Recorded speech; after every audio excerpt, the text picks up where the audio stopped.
morning, and thank you for joining us this beautiful Saturday morning. My name is Alero Edu, and this is Sunrise. Indeed, this is Sunrise, and the sun rose beautifully here in Lagos, Nigeria, and I hope it's the same with you wherever you're watching us from around the world. I am Yomi Otaigbe. Well, very busy week as usual. Eventful.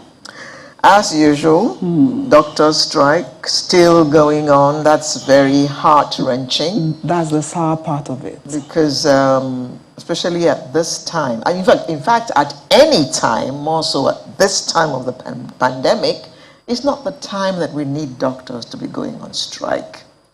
But you would say, some would say that their struggle is actually it's a justified struggle, because they've been at this now for years, and government makes promises, it doesn't keep its promises to them.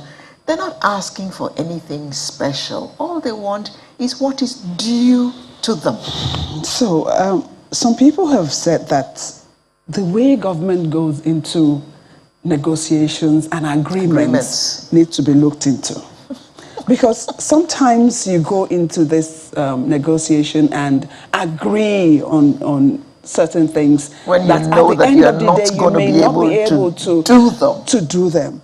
On the part of the doctors, it's sad, because if you say this particular strike started since 2nd of August, that's if this month ends now and nothing happens, that means we'll enter 2 months. Oh dear. Of having, the doctors stay away from work. The consultants are trying to do whatever it is that they can, but it is not the same. No, if you go to public hospitals now, you know it's not the same. And if you want to try the private, then you must have enough money on your hands. You've got to have the pocket power. And the ordinary Nigerian is not able to go to private hospital. So where do we meet? There must be a meeting point. So the government is taking the doctors to the to the industrial court. The court says suspend the strike. Go back the to doctors work. are not happy with it, because they say the issue that brought us to the courts has not been resolved. So they are appealing this, but I think we have to appeal to both sides, because when two elephants fight, they say the grass. No, but the thing is, as far as the doctors are concerned, it is once bitten, twice shy. Government has made us promises in the past which it didn't keep. So why should we believe what government is saying now? And the doctor, I think Dr. Ojebo yesterday on the news, was saying that they need to consider the mental health of the doctors. Yes, people have died because of the strike. Because if you rush somebody to the hospital and there's not that prompt medical attention that a person needs, the person dies. But the doctors are also saying, we are not okay. They are so dying how do we take care of our families? People? If our families are suffering, if our families can't get what they want, if we can't get what we want, if we can't get the needed equipment that we need to work with, if we can't take care of our welfare. So it's... The argument has merit. It has to be said. It has merit. I mean, some of them, they say, have not received their salaries in 7 months. And it's not about the federal government alone. There's some state governments. You hear 6 months, you hear 7 months of no payment. So it's terrible. I always say that if you don't get paid for 2 months and you're still coming to work, then there's other means through which you are making money, which could be that you are compromising and graft is going on somewhere. Well, because that's if you don't, possibility. But on the other hand, you see that this kind of service that you render, if you just walk away from it just because they haven't paid you for 1 month or 2 months, the damage will be more than the money that we're talking about. But indeed, but you haven't eaten. You come to work. What are the possibilities? Wrong diagnosis, you're going to end up killing people because your stomach is empty and you're thinking about your children at home who also have not eaten. Haven't paid school fees. Exactly. They've got expenses to look after. So their salaries should be, it should be top priority. Both parties should shift grounds. I don't know how, I don't know, but there must be an end to this. A meeting ground somewhere. Yes, there must be. So perhaps the government should pay some of the monies, if they can't pay all now, so that the doctors can go back. They will pay some now and promise to pay the rest over a period of time, but they will default. That's what the doctors say is happening. Wow. This needs to stop. Really, the strike needs to end. It does. How it's going to end, and with this legal battle in the middle. Let's take a deep breath. Yes, it's sad. It's sad because we can't really continue that way. We saw a lot of movements this week too. Somebody flew a kite this morning. I don't know whether I should even say it at all. It says, breaking news, PDP joins APC. Or APC joins PDP, but it's getting to that time. That's politics. It's getting to that time where 2023 is still like 2 years away. But we must start politics that started already. Making the movements. People move. Somebody was saying the transfer window is open. Of course. I don't know. Transfer window. When I really don't know much about football. that, but I know that it's about football. We saw Ronaldo moving from Juventus to Manchester. We saw what's his name again? The guy from Barca. Messi moving to PSG. But we are also seeing some movements. Well, movement, it's allowed. It's allowed in politics. Remember, no permanent friends, no permanent enemies. Even though I would rather die than join the APC. Let's go to the menu, please. That was a direct quote. Let's go to the menu. Let's see what's on our menu. What do we have this We're going to start with trouble with Nigeria's fiscal federalism.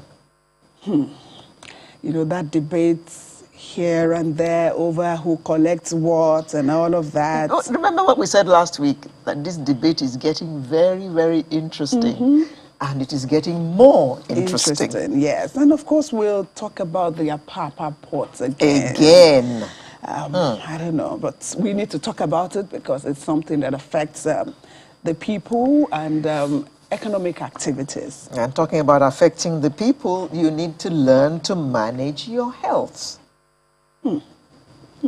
Yes. It's that's very important. That's a biggie. It's very important because there will be no business or any other activity if you're not feeling well. Exactly. You must have good health to achieve anything. And what's up with Trophy?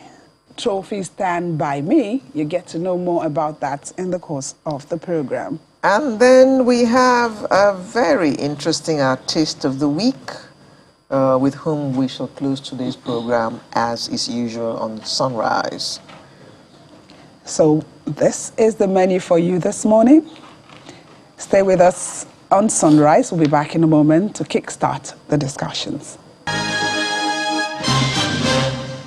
If you're just joining us, this is Sunrise, and you joined at the right time because the show is about to take off right now. Now, the debate over value-added tax collection continues. Remember, it all began when the Rivers State government took the Federal Inland Revenue Service, FIRS, to the Federal High Court in Port Harcourt, where the court ruled that the Rivers State and not the FIRS should collect VAT. In the States. That was in August. Now, fast forward to September. The FIRS now appealed that judgment, and the appeal court said, return to status quo ante. There have been several interpretations to that.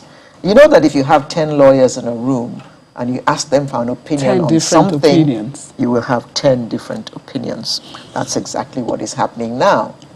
But some states have joined the bandwagon of the Rivers State, and they are saying that they have the right. In fact, I clearly heard Governor Akeredolu yesterday say, he is a senior advocate of Nigeria, and he was saying, yes, indeed, collecting VAT is in the purview of the state governments, not the federal. Well, we're going to tear that apart this morning and look at it in greater detail so that we can understand better exactly what is going on regarding collection of VAT. We have joining us from our studio in Abuja, Mr. Olubenga Adeoye. I do apologize, Dr. Olubenga Adeoye, who is a chartered accountant and a tax expert. Good morning, Dr. Adeoye. Good morning. Thank you for having me. And joining us via Zoom is another doctor, Dr. Joseph Nkwede, who's a senior lecturer, Department of Political Science at the Ebonyi State University, Abakaliki. Good morning, Dr. Nkwede. Good morning, my dear. You're welcome. Thank you for joining us. Now, let me start with Dr. Adeoye. Now, all this talk about who should collect VAT. We had been very happy with FIRS collecting VAT up until August this year, when this judgment came out of a court in Port Harcourt. And now it looks like that judgment opened the eyes of many more states. In your opinion, who should be collecting VAT? Okay. Let me start by saying that righteousness exalts a nation and sin is a reproach to any people. Now, one indices of measuring righteousness in a country is justice, equity, and fairness.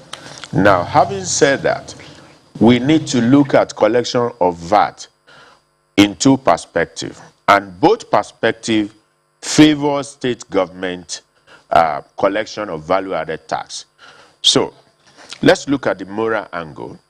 From the moral angle, you have 4 farmers. One planted orange, mango, and pineapple. The other planted rice and beans. The third one planted maize. The fourth one decided to plant nothing. And then you are appointed as a harvester.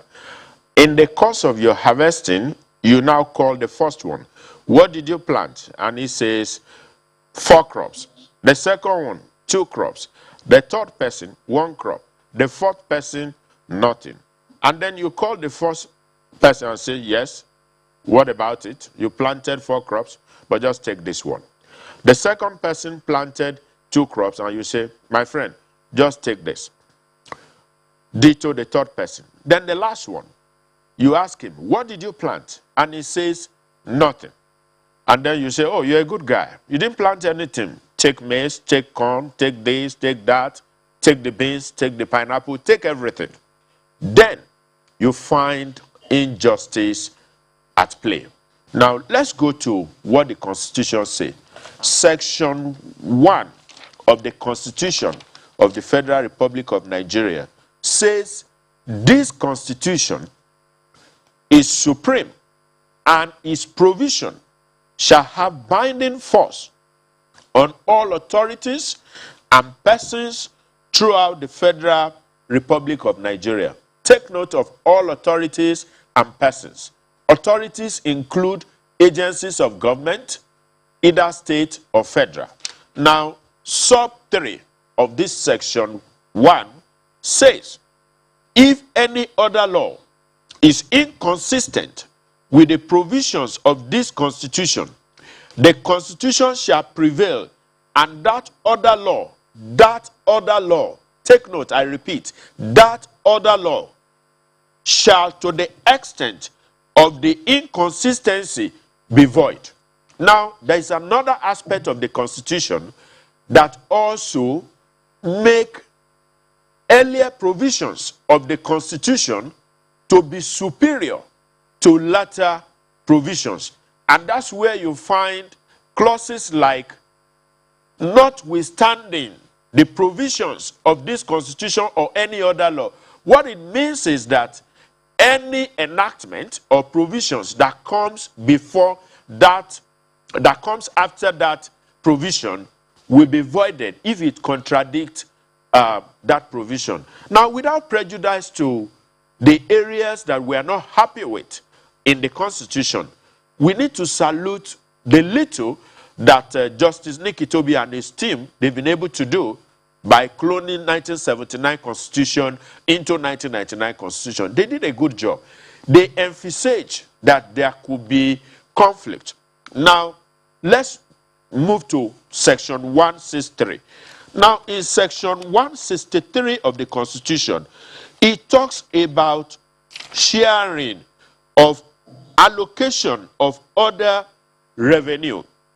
And it says, where under an act of the National Assembly, right, tax or duty is imposed in respect of any matters specified in items D of Part 2 of the second schedule.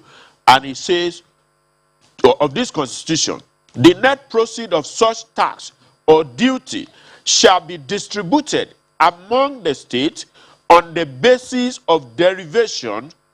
And then he went further to talk about accordingly. Now, we now have to move to that second schedule that this Section 163 was talking about. Now, this is sharing of all other revenue that we're looking at.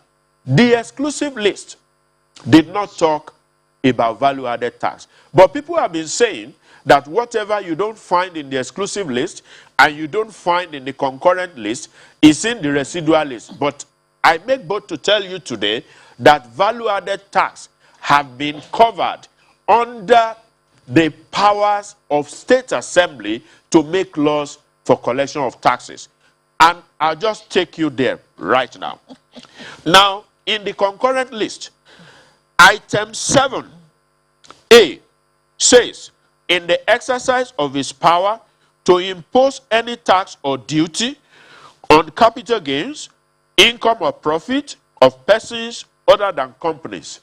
Now, it now went further to restrict the powers of the National Assembly to the provisions of paragraph 7 of this second schedule in item 8 under the concurrent list. It says, where an act of the National Assembly provides for the collection of tax or duty on capital gains, incomes or profit, or the administration of any law by an authority of a state in accordance with paragraph 7 hereof. Take note, in accordance with paragraph 7, which means this is also talking about powers of the National Assembly to make laws in respect of capital gains, income, or profit of persons other than companies. Now, look at item 9. This is where the state government have been freed, where they got their freedom from, where they got their power from to make laws on value-added tax. 9. A House of Assembly may, subject to such conditions as it may prescribe, make provisions for the collection of any tax. Please underline any tax. Any tax, fee or rate, or for the administration of the law, providing for such collection by local government council. Now, if you read item 9, it talks about ensuring, item 8, that no person is allowed to pay taxes. You are taxed in one state and you are taxed in another state. That's where residency rule came from. But the powers of the state assembly to make law relating to value-added tax collection is actually derived from this item 9. And when you look at it, the Constitution is said to be supreme from section 1. And section 1 sub 3 says, any provisions, any law whatsoever, whether it's value-added tax decree or value-added tax act or any law whatsoever that is inconsistent with the provisions of this Constitution shall be void to the extent of that inconsistency. So, from these two angles, you can see that the state have the powers to make laws for the collection of value-added tax. And this, to me, is not that Nigeria is in any trouble. What has happened is that we are moving gradually to restructuring the country. And mind you, federal government collects about 60% of total value-added tax collection. So what state is talking about, the entire state put together, FCT collects more VAT than any other state apart from Lagos State, when you look at in terms of percentage. Now, 60% VAT on importation, international VAT, is under the purview of the federal government. Therefore, federal inland revenue can go ahead and collect VAT on importation and other aspects of VAT, which now gives federal government power to have 60%. Mind you, this 60% also has to be shared with all the states in the federating unit. Dr. Adoye, please put a pause. We need to bring the other guest in as well for his opening salvo. Dr. Nkwede, do you agree with this analysis by Dr. Adoye, quoting the Constitution and all of that? Yes. The Constitution is very, very explicit in this matter that concerns fiscal federalism. Hello? Let's quickly go to Abuja. We'll come back to you, Dr. Adoye. You've said a lot about, what the Constitution provides in terms of who collects what. But can you talk us through the components of this VAT, being collected by the Federal Inland Revenue currently? Now, at the moment, value-added tax is in different components. We have companies that are manufacturing beverages in the country because of difficulty in pursuing individuals that drink Coke in their various homes.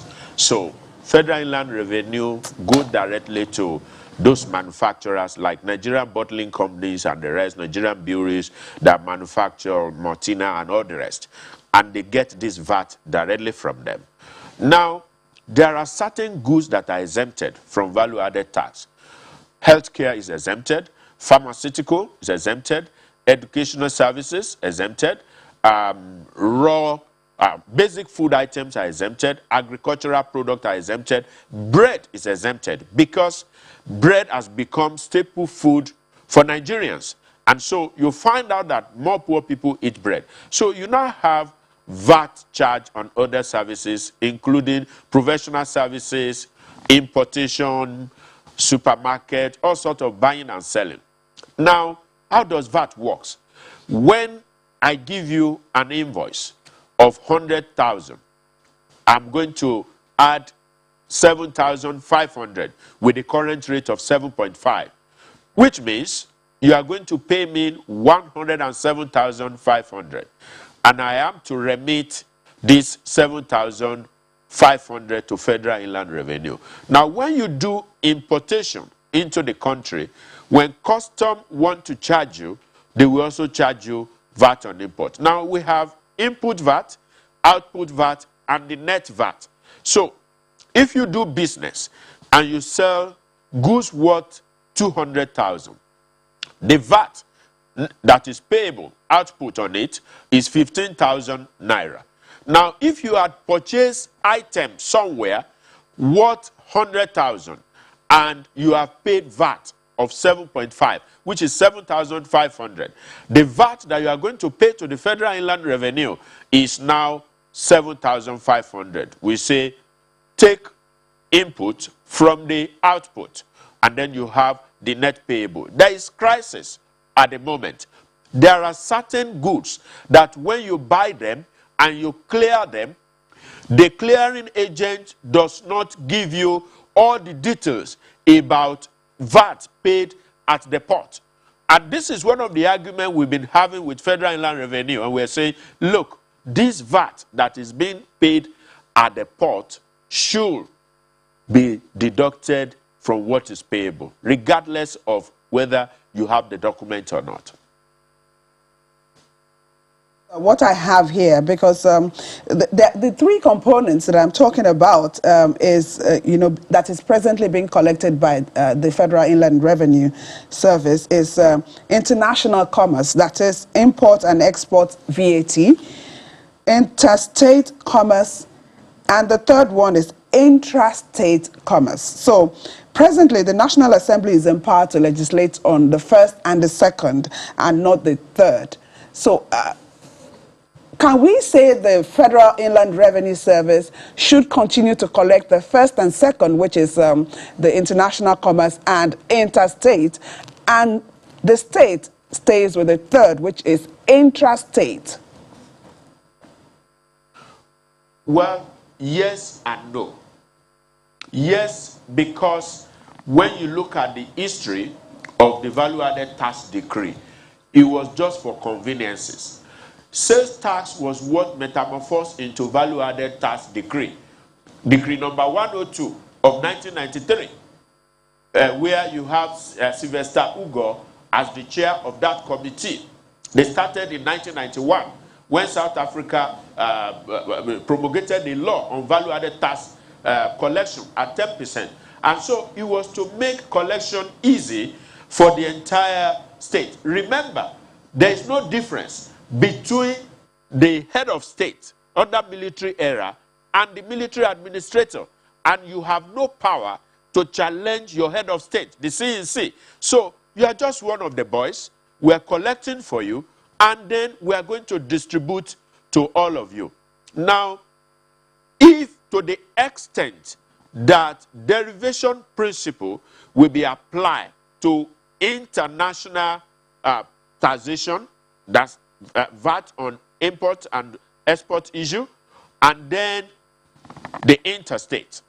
To the extent that derivation principle will be applied, Federal Inland Revenue may go or may continue to collect. But you know the fear of the state government. So, but when you collect this, then you bring it to the table and ensure that this is also shared equitably. So, states have powers to collect consumption tax, which is value-added tax, so to say, within their state. And that's why you see a lot of states coming up with consumption tax law, which I have challenged and say this law is illegal. It amounts to double taxation, and Lagos State started because they felt cheated that we contribute more, and so they came up with a consumption tax. And this consumption tax, moved like a wildfire from Lagos to Ogun to other states in the country. And so what is on the table now that we are discussing is true federalism, ensuring that you give to the source of collection what is due to them in accordance with that section 163 that I just read to you. Dr. That you must pay attention I beg your pardon. to the principle of derivation. Dr. Adeye, I beg your pardon.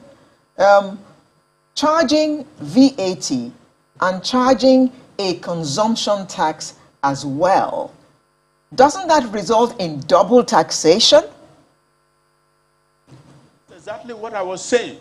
They came up with these, what you call palliative measures at that time. Lagos State started, and because if you check, there have been series of litigation, Eco Hotel litigation with Lagos State on consumption tax, and Eco Hotel won that case, saying that, look, you can't be asking me to pay 5% at that time on what people have consumed here, and at the same time, Federal Inland Revenue, they come with their own assessment and ask me to pay the same amount. So, going forward, if we are serious as a country, the National Assembly should call all the speakers of the 36 states of the Federation and call the guys in the Federal Capital Territory and let us sit down and look at these laws and make amendment, and let's find political, moral, and legal solution to this.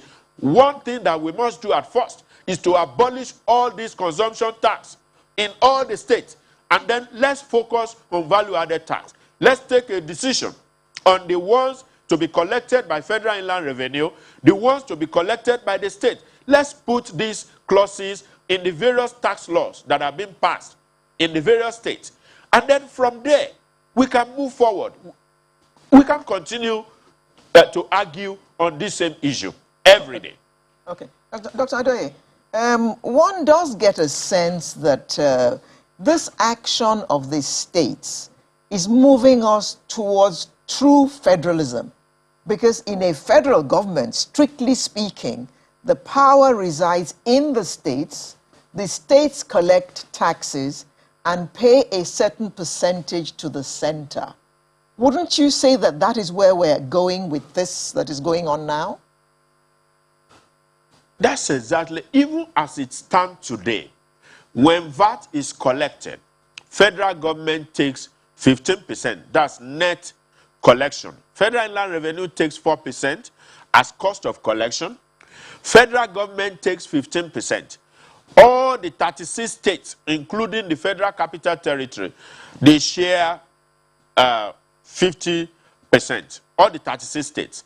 Now, all the 774 local governments, they share 35%. So, if we want to maintain status quo, I will be looking for an amended status quo ante that says, look, let's work on the collection and say, state government, you are going to retain, let's say, 80% of the value-added tax collected in your state. But if you do that, it's fine, because we still have international VAT that is being collected by the federal government, which all of us must share, because we all belong to the federation.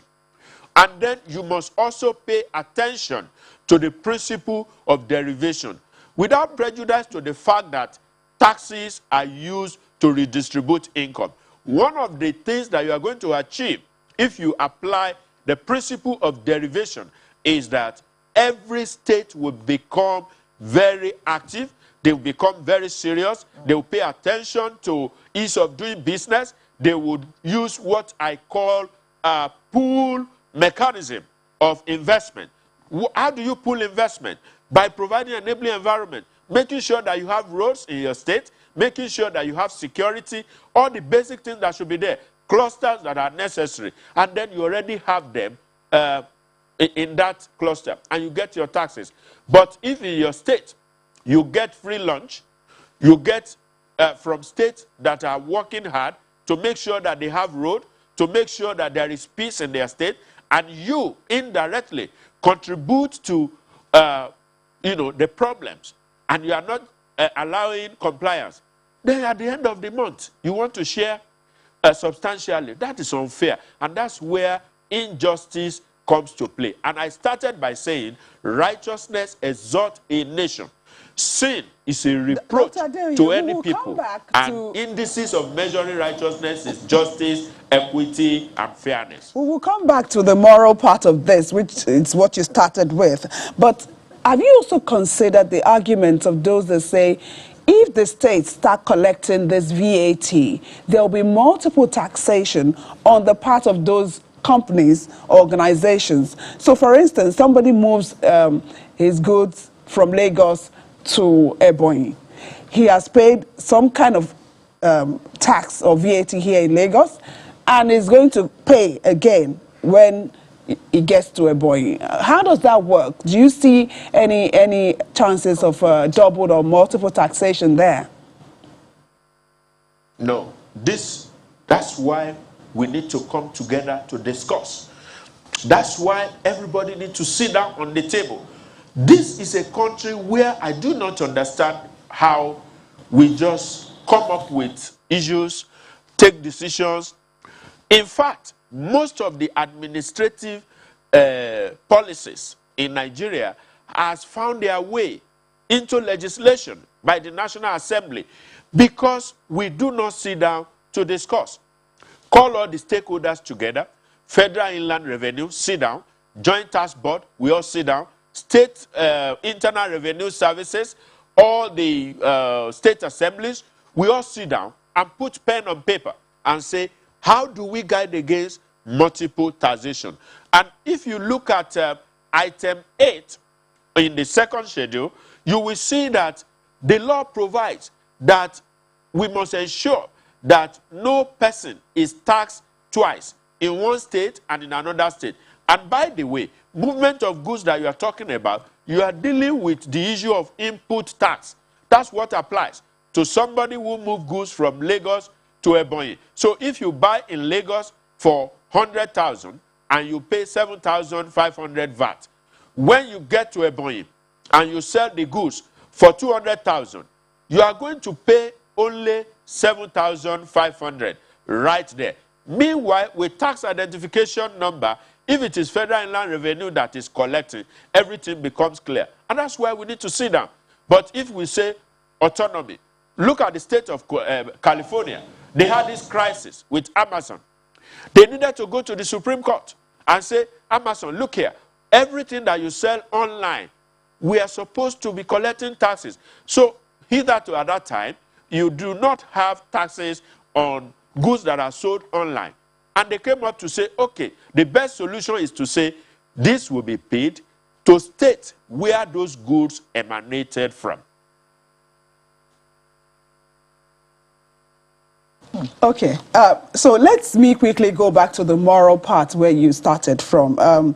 You said, so there's the A that plants, the B that plants, the C that plants, and the D who hasn't planted anything. But if you check our fingers, you see that, you know, they are not all equal, and perhaps this is going this way, this is shorter than the other.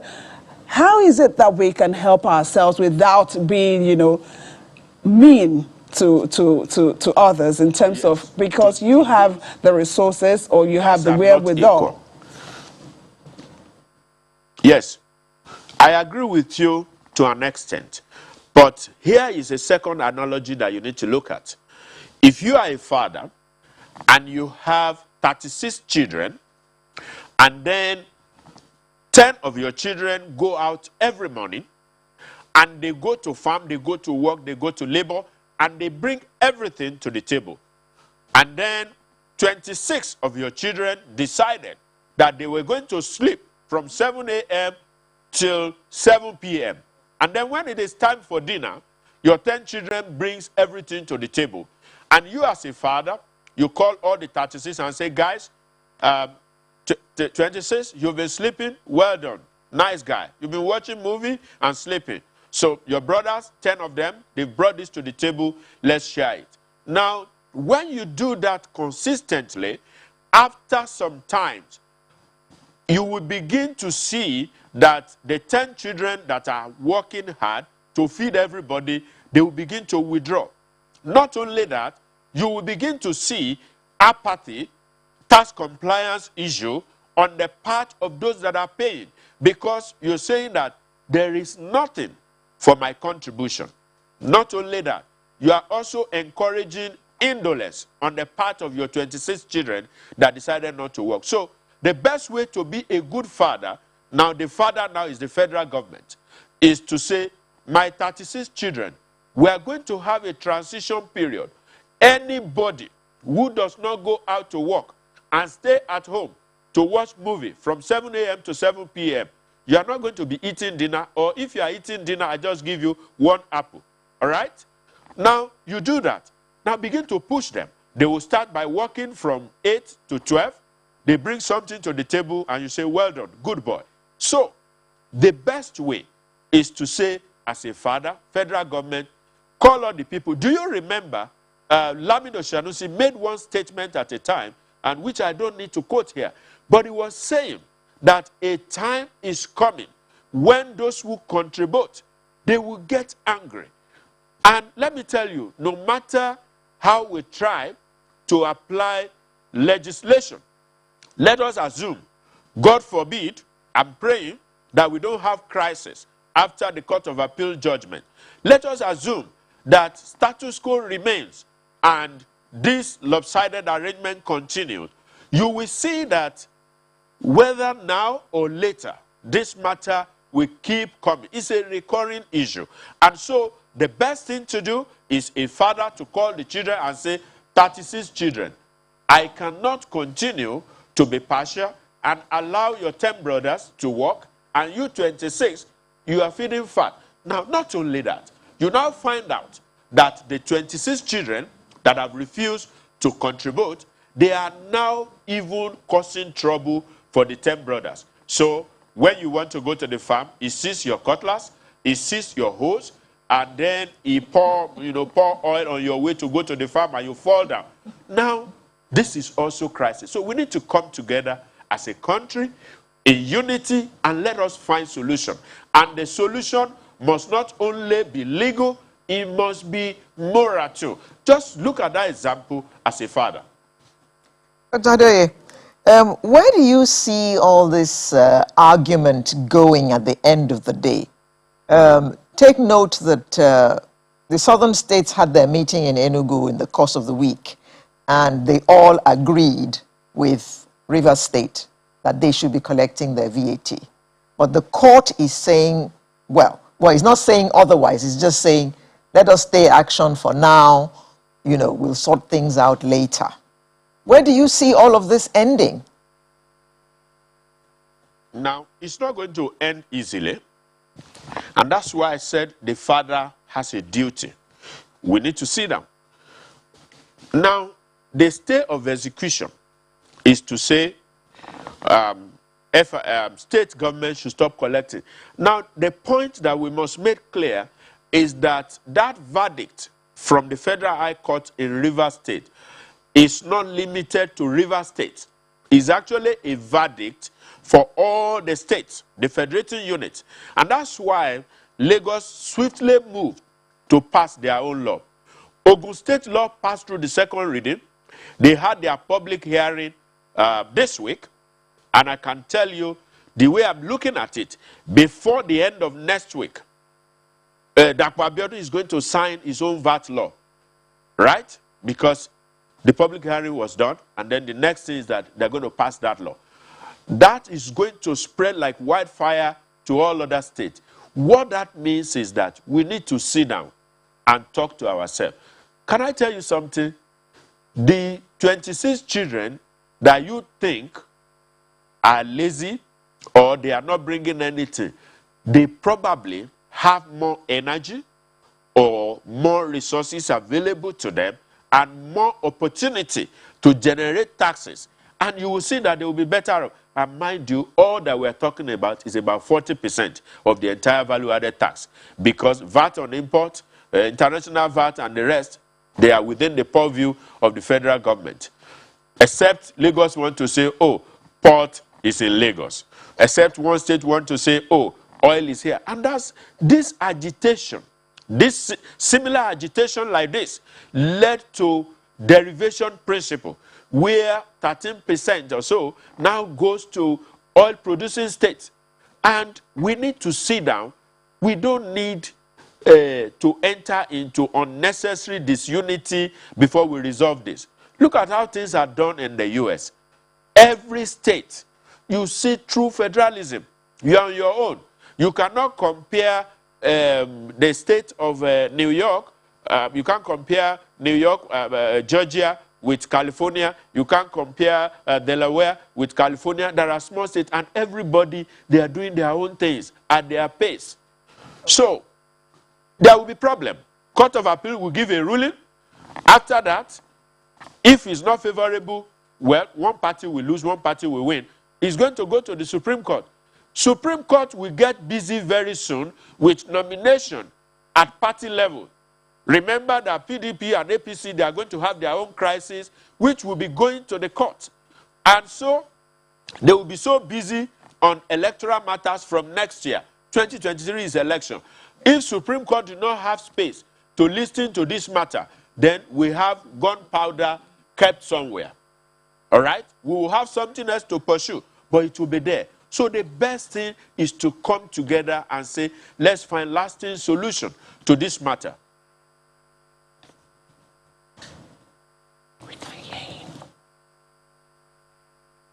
Thank you very much, Dr. Adeoye. Dr. Olugbenga Adeoye, chartered accountant and tax expert, who joins us from our studio in Abuja. We apologize that we had problems with our audio with Dr. Nkwede, who's a senior lecturer, Department of Political Science at Ebonyi State University, Abakaliki. Thank you very much, gentlemen, for sharing your insights with us this morning. Sunrise will return with another interesting conversation in just a minute. Do join us.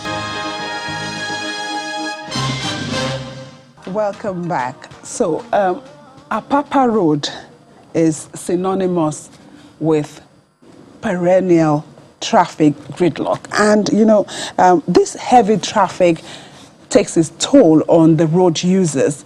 Don't forget that it is the gateway to two major seaports in Nigeria. That's the Apapa port and the Tin Can Island port. But today we still see that the traffic in that area or that axis of Lagos is still very, very, very heavy. The government is doing its best in trying to ensure that things will move better. Perhaps we've seen a bit of improvement in some areas, but the road users there and people in that area and those who have business doing in that area will tell you that things haven't really changed. So this morning we'll be talking about how to, you know, resolve this puzzle, because we've talked about how to resolve it forever. So we are going to talk about it again. So all solutions that have been proffered so far. Just in case this morning will be the, you know, that particular thing that we need to say and it will happen. So this Amen to that. So this morning we have in the studio a professor of transport and logistics at the Lagos State University, Professor Samuel Odewumi. Thank you so much for joining us this morning. Not really my pleasure to discuss that topic. But it's your pleasure to be here. Thank you.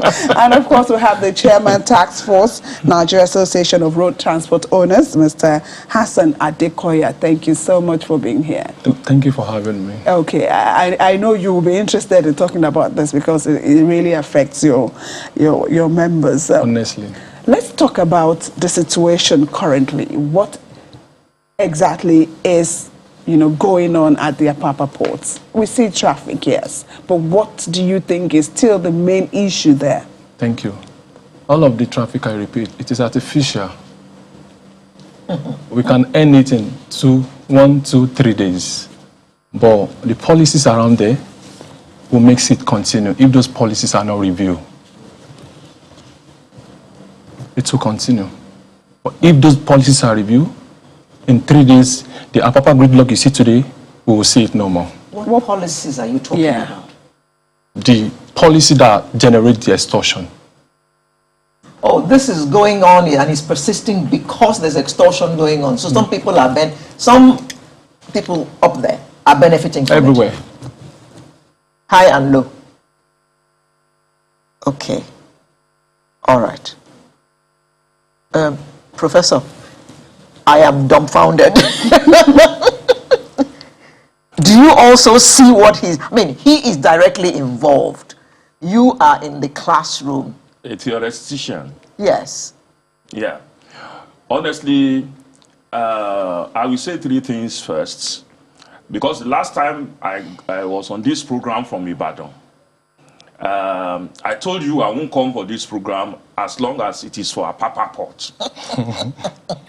But your own persistence, channel's persistence, and staying on the story, and it is a national commonwealth that if we find solution to it, honestly, the massive gain on the economy.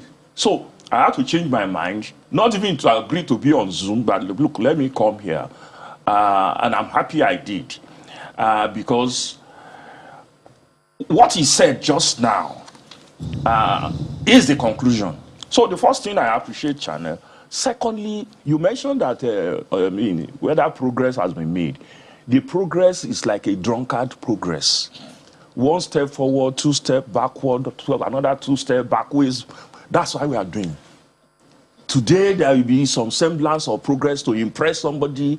The president came to Lagos and there was nothing on the road. The Minister of Transport, Amechi, said, so this thing is doable. Now, the second point I will make is that in our language, we say you wake up the person that is sleeping, not the person who is pretending to sleep. The problem of Apapa, we all know the solution. It's not a World Cup, but the solution will stop some people from eating. And I said that day that what surprises me, what I find very shocking, is that we are exhuming corruption. We are going to the graves of corruption. EFCC is digging it up to do post-mortem, to find out, the corruption done 20 years ago. But here is corruption doing catwalk alive. From my two to Apapa, it is catwalk. It's not, nothing is hidden. And that's why I said nobody can say they don't know what is going on. The solution is the human and political will. And I called out 3 people that day. I called out the governor of Lagos State.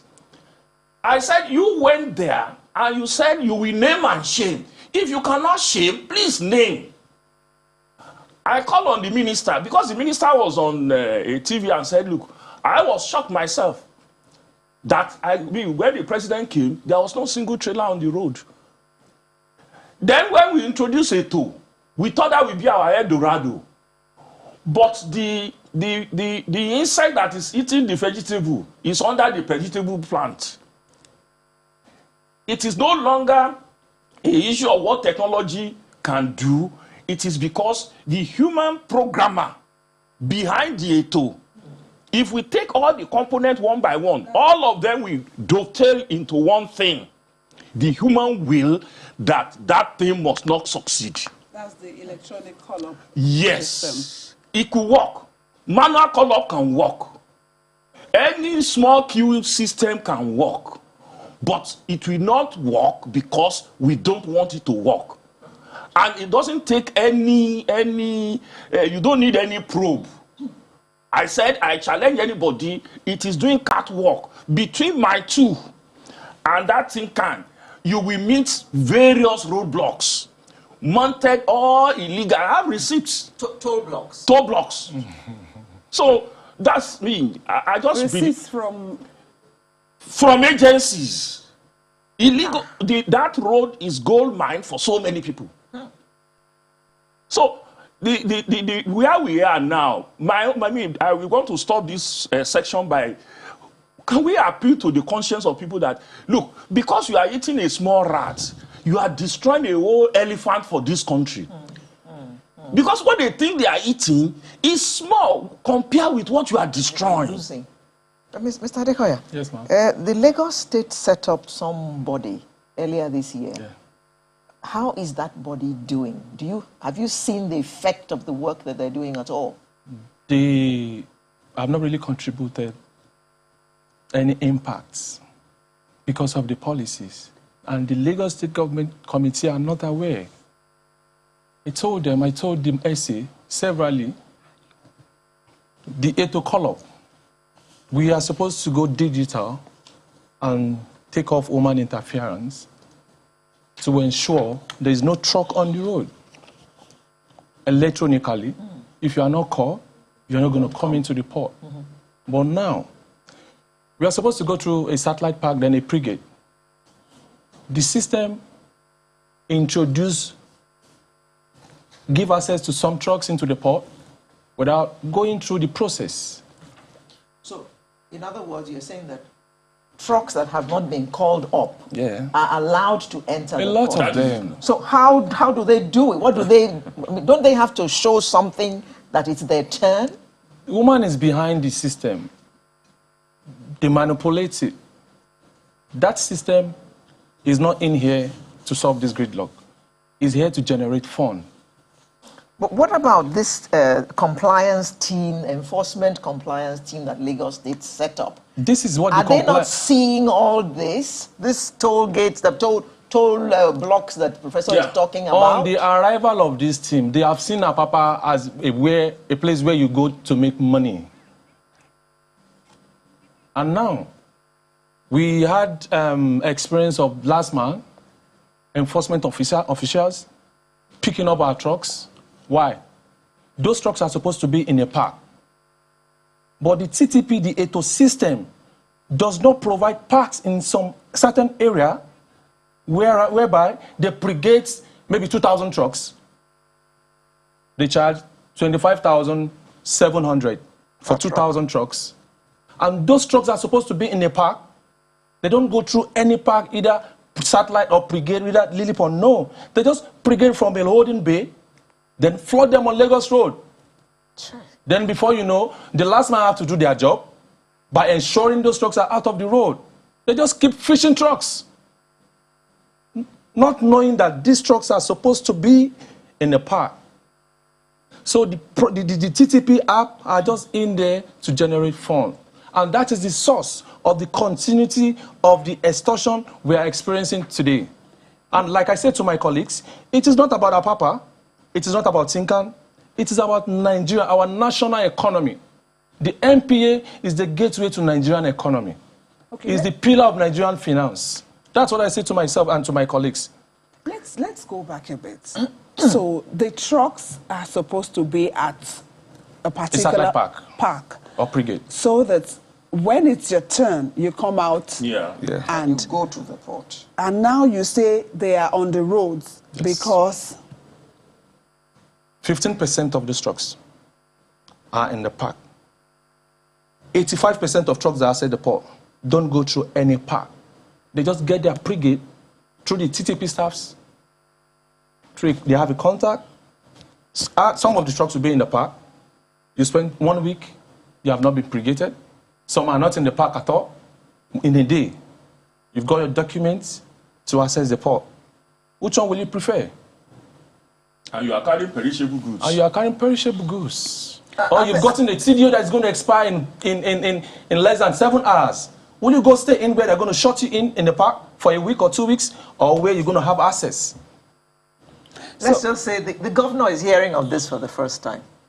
Governor Sanwo-Olu, I think you need to wield the big stick at this point. This thing has been going on for years. Our producer said, of course, she reached out to government officials, and we're hoping that they will join us on the program at a later date to talk about some of these issues that have been raised. But we still talk about empty containers too being on the road.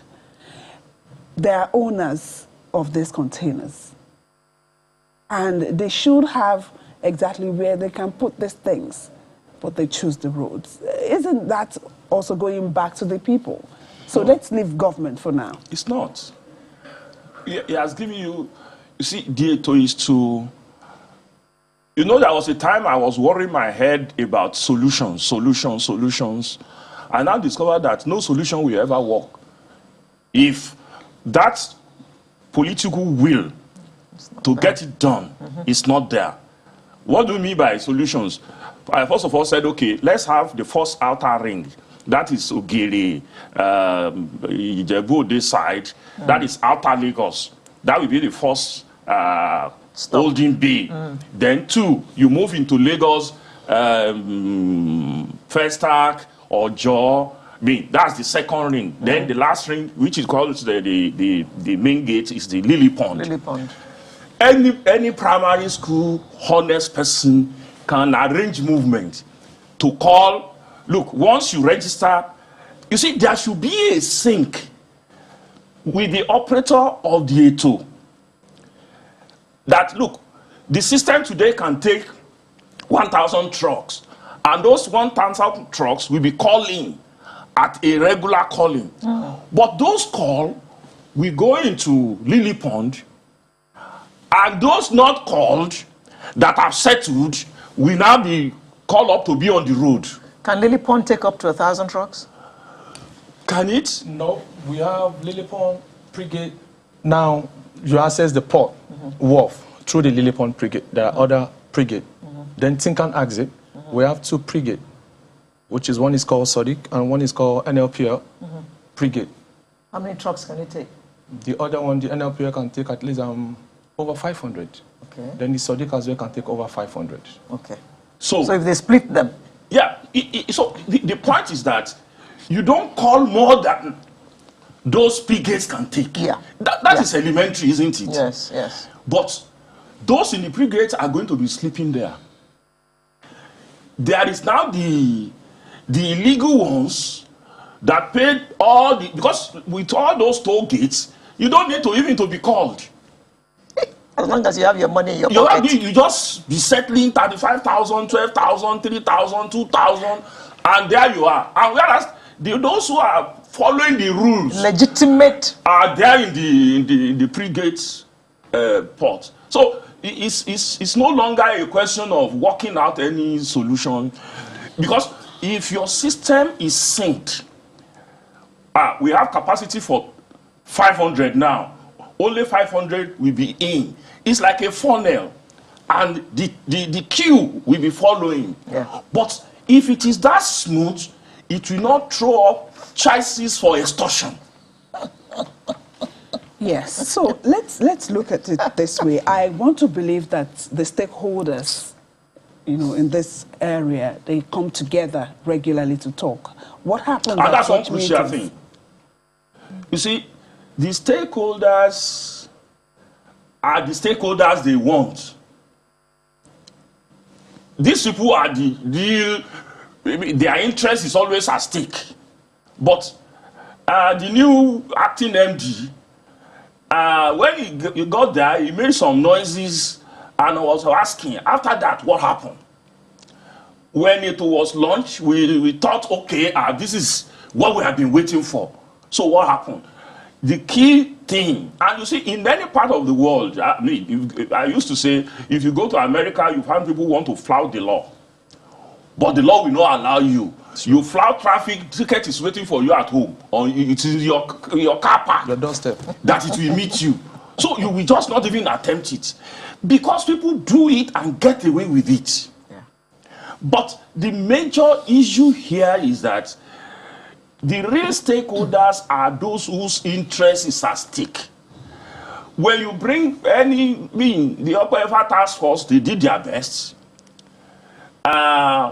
But you see, those that you enforce or to adopt policy or that prescribe policies are those people whose life is at stake.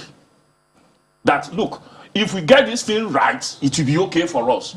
Although they themselves now, sometimes out of frustration, they play by the rules of the game, but the biggest loser is this country. Just imagine 3 weeks of shutting down of exports. And 90% of our exports are raw materials. Perishable, yeah. Can somebody we are looking for dollars every day, hard currency. Yeah. Those who are taking their goods outside to get their currency for us, they are shut down. Can you just think that through? You can bring them, and I said it is not something that, look, I need evidence. Just drive from my two and just follow one tanker. Ask the person whether he has a call-up, and he has no call-up. Just jump into the car. You see how he's settling and he's finding his way. Whereas those that are call-up are there in the Lily Pond and the other brigades, cooling their heels for a week or two. So, I mean, nothing to really discuss until somebody there. And I said, when the governor said we name and shame, the minister saw it and said, so this thing is possible. Then we thought something dramatic will happen to sustain that presidential visit clearance. Yeah. Because it is, the fact that it is done means it is doable. So to be wasting time to be talking about, they all know, they know solutions, but the solutions will not give them what they are getting. So what do we do then? We just can't sit, we can't give up. That's the reason we're here today, but the governor has given up. That's what I want to say. If that it doesn't seem so, because he set up this thing, and chaired by his special assistant on transportation. Yes. Mr. Fayinka. Yes. So is he not doing anything? Is Fayinka's committee not doing anything? He's removing abandoned trucks. Abandoned trucks then, and some of the ones he consider. You see, he can only do so much, which is not much in terms of what is going on. given if you have a system. For example, if they release 2,000 to the brigade or 10,000, how many trucks will you carry away? And those trucks, they are on the road. And somebody who should filter them has not done so. He's only interested in money. That is it. So what role do you think the existence of petroleum tank farms play in the traffic in Apapa? The tank farm don't usually have product.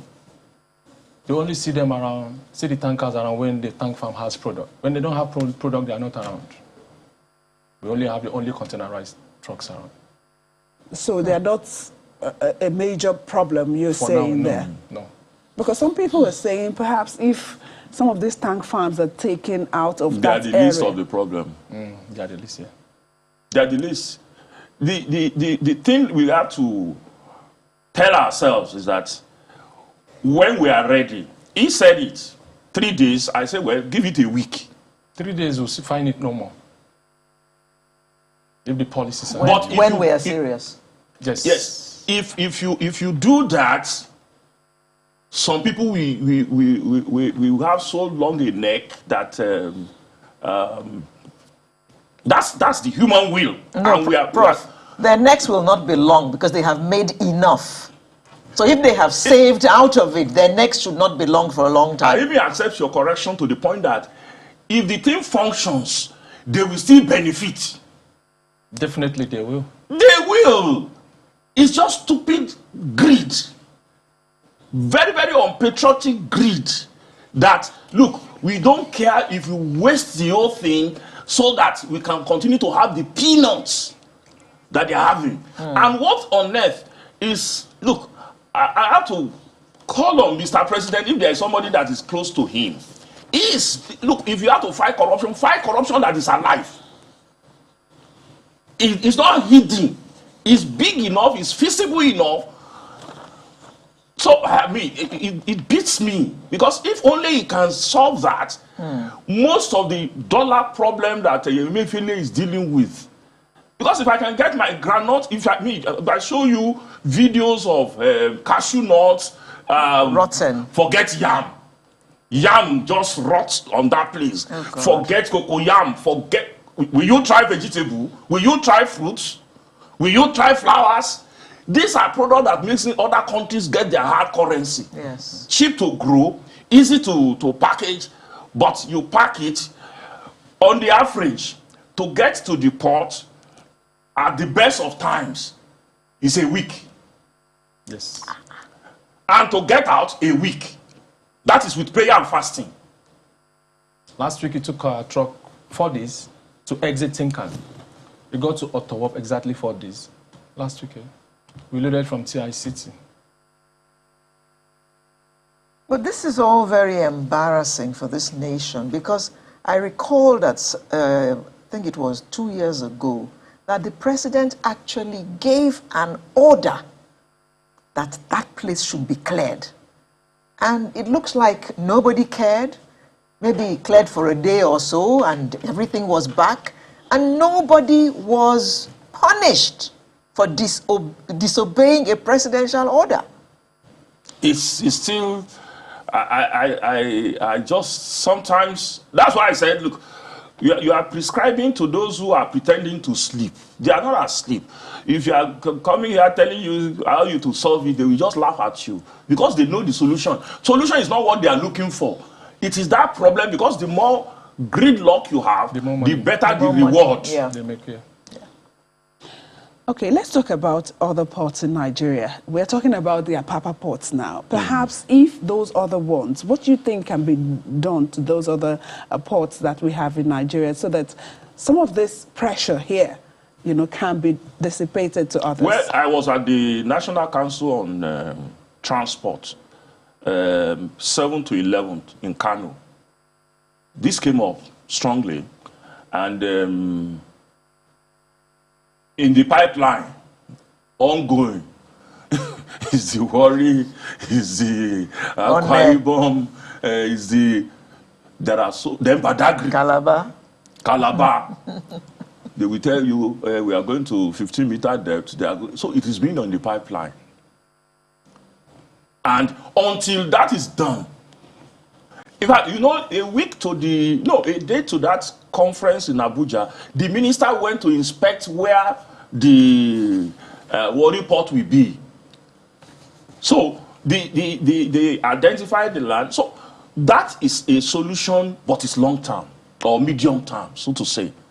But if you have a solution in your hand presently, and you can do it, and it's doable, but you will just not want to do it because of what we have said. The essay to the governor, I don't know how much he understood about the back-end shenanigans. Because if he knows, he will know that it's like wasting his time.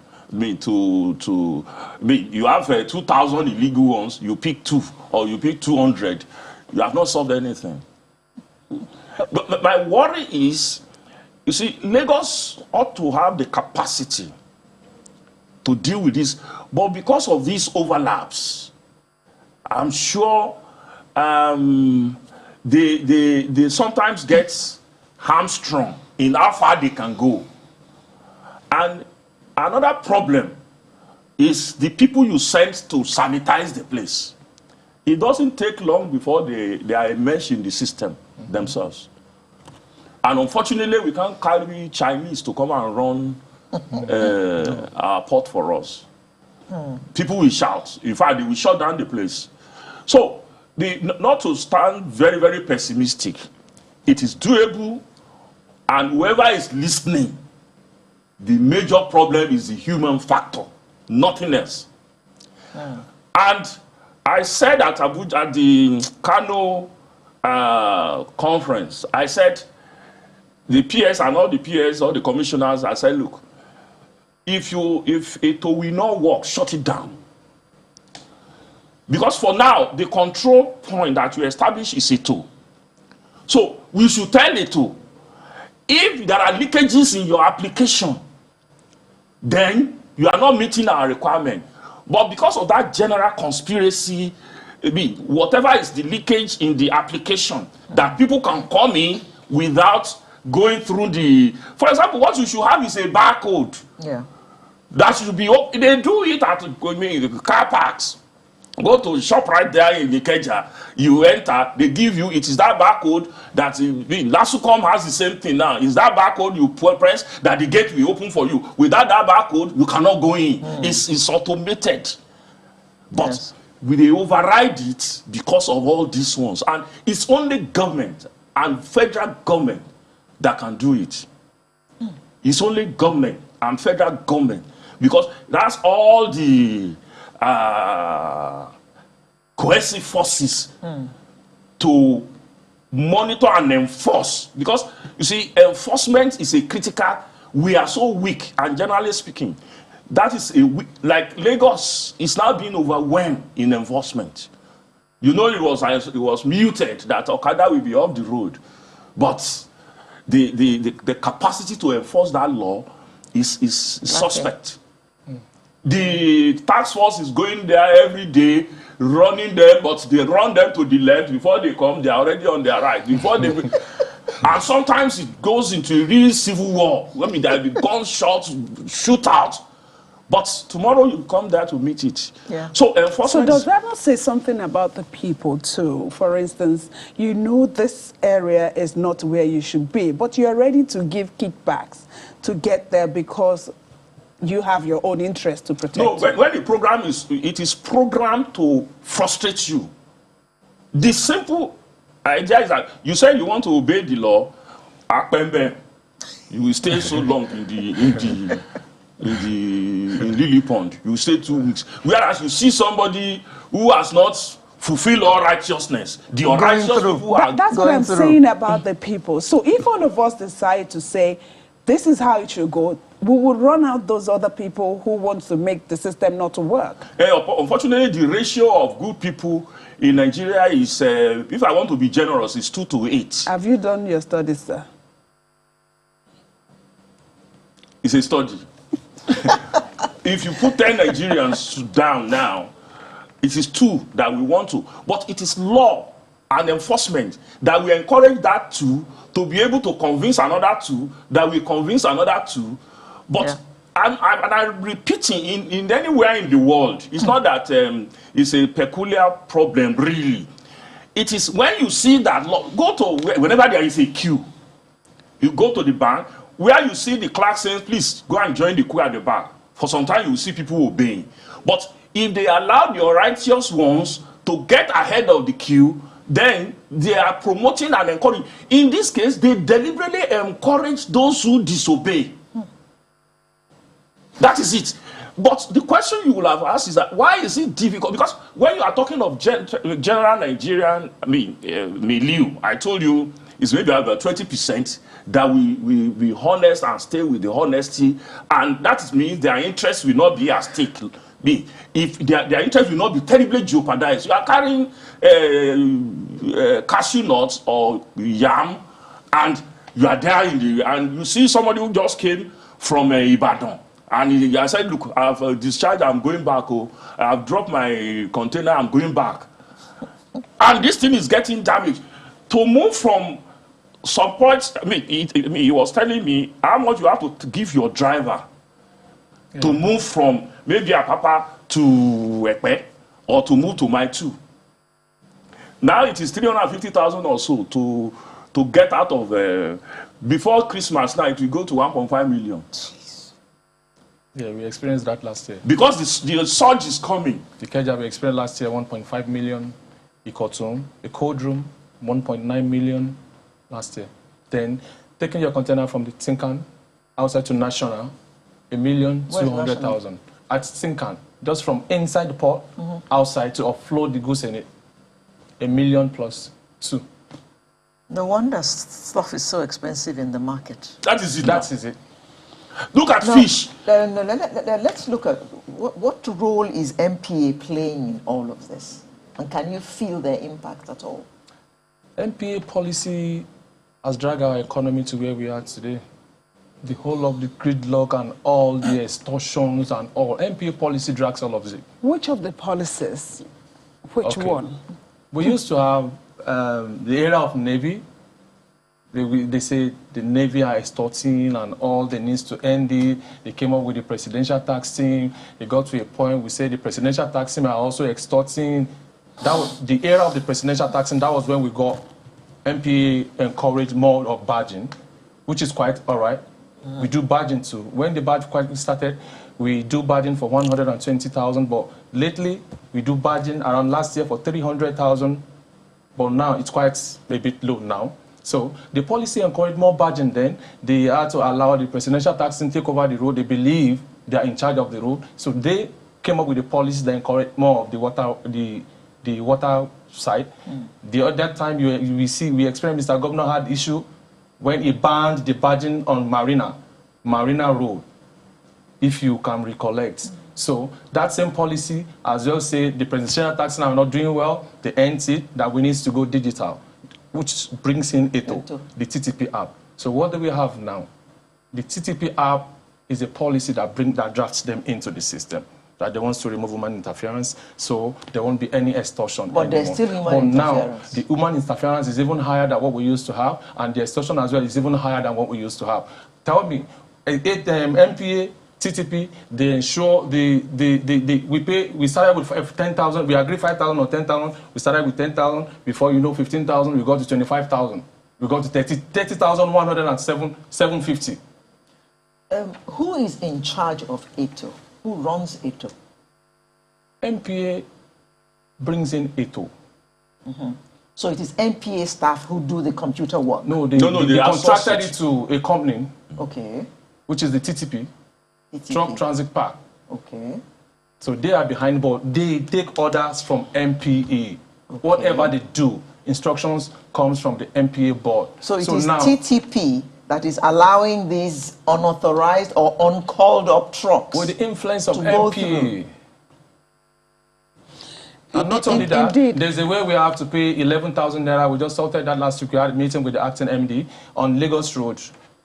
Before you pass, not going into the port. We don't use the TTP, the transit park. We don't use the app on the road. They said to us we're going to pay 11,000 before accessing the port. then we have to pay through a POS to an account. Then when we met with the acting MD, he told us that indeed our support, he wants to, and then we asked him, do you really want to end it? We'll partner. He said he wants to partner with us so we can end it. Then we told him, okay, this is one of the evidence we have. Then we gave him the account number. They said they are not aware. The account brought to TTP. They said they are not aware of that collection. The TTP said they are not aware of the collection. And the money is dropping. And they are not aware where the money is dropping from. Not only that, it is not as to access the port.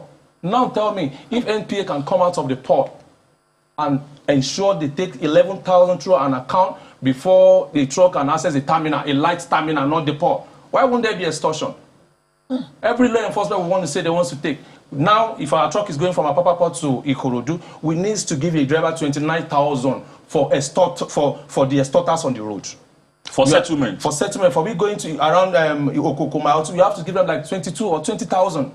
Every junction, every local government, everybody wants to come out to take money from truck. And all of the board goes back to our economy. Of course. We take more. We are not giving back at all.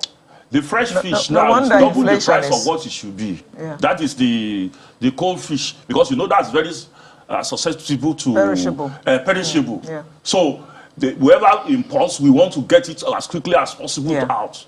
So whatever is demanded, whatever it will take, he pays. So what should be 300 naira fish, we go for 600, 700 when you do the arithmetics. Okay, let me quickly take you back, Prof, because I'm interested in how we can decongest, the Lagos ports. Because if others are, up and doing and running very well, the pressure on Lagos will be reduced. You said it's a medium-term thing. Yeah, the other ports. What do you think the governments need to do to bring them up to date? The other ports, yeah, so that they can be as viable. I think they are doing what they need to do. For now, I mean, dredging. But the speed is a problem. They have to dredge. Then they have to, you see, those how things. How long does it take to dredge? You will say how much. Okay, how much and how long? Okay. It's not really how long. If you get good money, but it costs a lot in dollars. So what the government... That the government cannot afford. Cannot afford for all. And cannot afford for the debt. And it's not just even getting that debt, you have to maintain and sustain that debt. So what the government is, the ministry, especially that is in charge, is to look for PPP. Those who will come, develop the port and collect the money over time.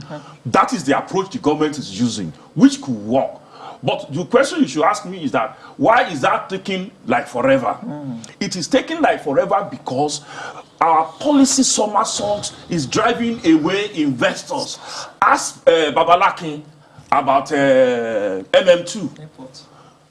Ask, that's by Courtney. What happened to Ibadan? What happened to Dangote when he bought refinery, the Port Harcourt refinery, to privatize it? Obasanjo sold it to him. Yar'Adua came, bought it back. And we are not talking of peanuts. We are talking of billions or hundreds of millions of dollars. So they will be looking at us and say, look, are these people serious? I will now invest my money. Then one civil servant will become the permanent secretary tomorrow and say, no, you cannot put your this thing there. So our policy inconsistencies, for example, I asked the question at the conference, even when we have the National Institute of Transport conference, sustainable transportation.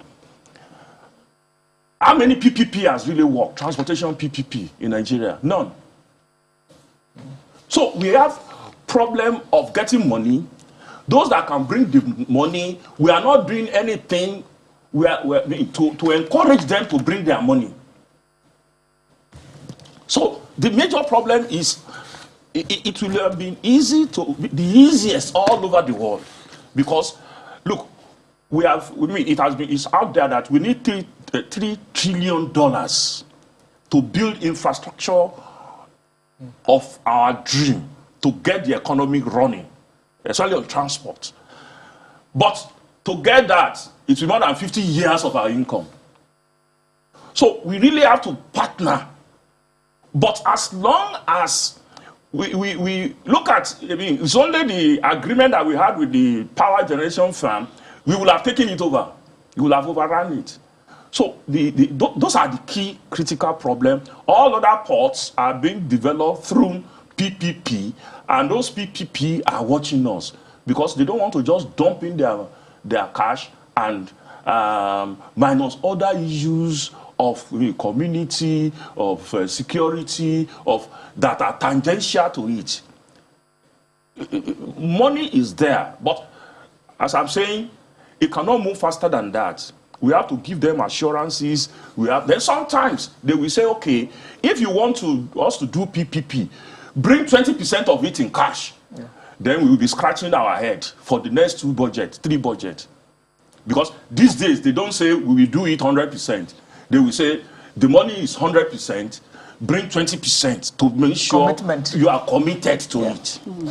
Okay. Okay. Thank you so much for your intervention this morning. It's really a discussion that one would say, as you said, you really don't want to talk about this anymore, and that should be because it has been solved. And we're hoping that some of the officials that are involved in this, the Lagos State Government, the MPA, would be able to join us at some point to talk about some of the things that they are also doing to ensure that we tackle the challenges at the Apapa ports and perhaps other ports in Nigeria. But at this point, we'd like to say thank you so much to the Chairman Task Force, Nigeria Association of Road Transport Owners, Mr. Hassan Adekoya. Thank you for being here this morning.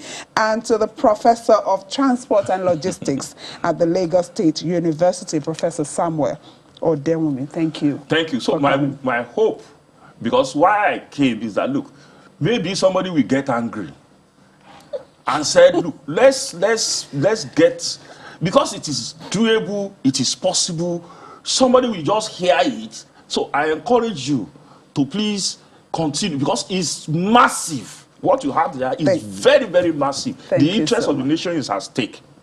And therefore, the challenge is whoever can do something, let them get angry and let us solve that problem. Thank you. Thank you, Prof, for coming. Thank you. We'll take another break now, and Sunrise will be back in a moment. Health is wealth, they say. You could say that that's a cliche, but strictly speaking, it isn't. If you are not healthy, there isn't much that you can do. So it's even if you try. Even if you try, my sister. So it is time for you to start paying attention to how you manage your health. Especially now, with the pandemic and the cost of food going up. What do you eat now? What can you afford to eat? That now becomes an issue, actually. It's not that you should eat this, this, this.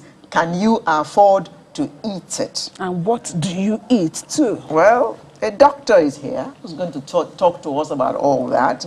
We have Dr. Olutoni Adeyemi, who's a public health physician. Good morning. Thank you for having me. Thank you very much for coming. Yeah. So, I admit that it is important for one to learn to manage one's health. Certainly. How easy is it in the Nigeria of context? Today? Yeah. Okay, well, in the Nigerian context, to answer the question on how easy it is to manage your health, you look at different things. You look at the predisposing factors. So what are the predisposing factors to ill health? You could either have modifiable factors or non-modifiable factors. The non-modifiable factors, you cannot do anything about it. For example, your race, the fact that you're black, you're already predisposed to some ill health, some ill conditions. Your age, advancing age, your real age, the fact that you're growing older, it predisposes you also. I like that. Yeah, your real age. Not your body ain't going to tell you any lies. Even if you lie on paper. And you say you're 45, no. Your body will behave as if it's 50. Exactly. So your real age, your biological sex, that's the sex you came with, so whether you're male or female, also predisposes you to some ill health or some conditions, disease conditions. And finally, genetics, familial. There are some things that run in the family. For example, there could be a history of hypertension, diabetes. If it's in the family, it puts you at a higher risk. It doesn't mean that it's automatic or it's definite that because my father has hypertension, I also would develop hypertension as I advance in age, because there are choice factors. These are now the modifiable factors, which are they are the way we live, our healthy lifestyles, the kind of things we do. So even if hypertension runs in your family, Yeah. you can do certain things either to delay your getting hypertension Or prevent it bring it on. totally. So there are certain Yeah. things you can Oh, do to make sure that you do totally. not get hypertension. Totally. That's what you're saying. Yes, that's exactly what I'm saying. Okay. So that's why you need to be aware of your family history, because there are sometimes patients come to the hospital and you're asking them, okay, is there a family history of hypertension? What did your father or grandfather die of? They do not know. So you need to be aware of your family history so that you can take proactive steps, even from an early age, to start proactively adopting healthy lifestyle so that you don't come up with hypertension. Some of these healthy lifestyles are simple and basic. Things like, okay, I know there's a family history of hypertension, therefore I need to check my blood pressure regularly as I grow older. I know that salt is a causative factor. I need to reduce salt in my diet, because you need to reduce it now so that you don't get to a point where the doctor is telling you to use no salt at all, because no salt at all in your meal is very, very tasteless. Ouch. And I'm sure nobody wants to get to that stage. Bland. Very, very bland. So you need to reduce that salt right now before you get to that stage. So there are other things you need to do, healthy lifestyle habits that you need to start imbibing in your day-to-day living so that you're not restricted. Your doctor doesn't just suddenly prescribe, oh, this has happened, you need to start exercising every day, 30 to 45 minutes. That's a drastic change. But by the time you start infusing it into your daily lifestyle, regularly, bit by bit, it becomes a part of you. It's a lifestyle. It's the way you live. And there are chance factors that can lead to the onset of diseases. And I think, you know, starting to take care of your health, of course, should start with the children, because I see that we say, oh, it's still a child, let him do this, let him do that. And at the end of the day, that child grows with those kind of taste board, for instance, and likes to take this kind of thing. And when they grow older, they are not able to quickly, you know, shed those kind of habits. So how important is that? Very, very important, because there are several studies that have been conducted that have been able to link childhood obesity with the onset of NCDs, that's the non-communicable diseases, like things like hypertension, heart disease, cholesterol issues later in life. So all that, oh, it's baby fat, let's just leave her. No, it doesn't work, because studies have actually confirmed that it leads to the onset of hypertension, diabetes in later life. So it doesn't mean that, oh, because your baby is maybe overweight, or send the baby to the gym immediately. You can start regulating the lifestyle of that child, even from an early age. For example, now, the snacks the child takes to school, you can swap. It's not all the time the child should take fizzy drinks or Ribena and things. You can swap, alternate water once in a while, maybe alternate days. You can include fruits. Let the child get used to eating fruits, because WHO advocates everybody, not just children and adults, you should have at least 3 portions of fruits and vegetables in your meals every day. 3 portions would 3 be what? portions. So can 3 you portions. give us an example? Yes, I can. A day. So it doesn't mean it's a huge portion. For example, if you take 1 banana alone, that 1 banana is already a portion. Okay. It depends on the size of your orange. A medium-sized orange can already be considered as a portion. A big orange can even be 2 portions already, because it's big. So portions, it just means when you portion it, like 3 to 5. Even your vegetable, for example, if you cook and you're eating like your normal eba and vegetable, that can already be 2 portions, and has made up for 2 portions of what you're supposed to eat in a day. So for the children, yes, it's very important. Let them go outdoors. Now, our children are addicted to tablets. They stay indoors all day. They are not socializing. They are not meeting people. They don't go for fresh air. So let them go out. In schools, let them go for playtime outside, not inside. So physical activity and healthy, what they eat, is very important for the children. Yeah, doctor, as you were talking, I had a mental picture of an obese child being put on a diet, and it wasn't a very nice picture. It's never a nice picture, but there are some times that it becomes drastic, where they come up with medical conditions at that tender age, and they have to actually see a dietitian, and you have to put them on a diet. So what they do is they give them measuring cups, so they have to measure all they eat. But you don't want, because you're putting the child through a lot of psychological stress, mental stress at that point in time. So you don't want it to get that bad. So you want to start controlling it from an early age, so it doesn't become, the obesity does not become a disease state where we now have to consciously control. Okay, you have spoken about a healthy lifestyle. Yeah. What constitutes a healthy lifestyle? And at what age should one begin to imbibe that? Okay, so for the healthy lifestyle, the first thing we do is we look at what we eat, because we have to eat every day. Food is important. So our nutrition is the most important thing.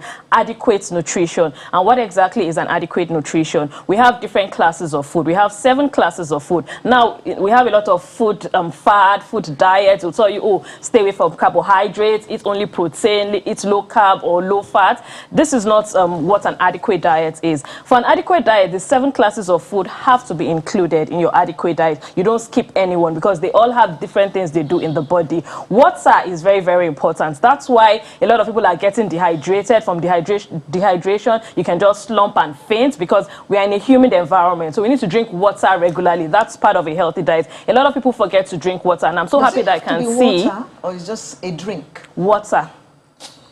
That's why I'm very happy I can see water right beside you, because you're talking, you're even, as you're breathing, you're losing water. So you need to replenish the water as you're breathing, as you're talking, as you're sweating, and it's good that you have water. So adequate diet, water, exercise. So you can take, yeah.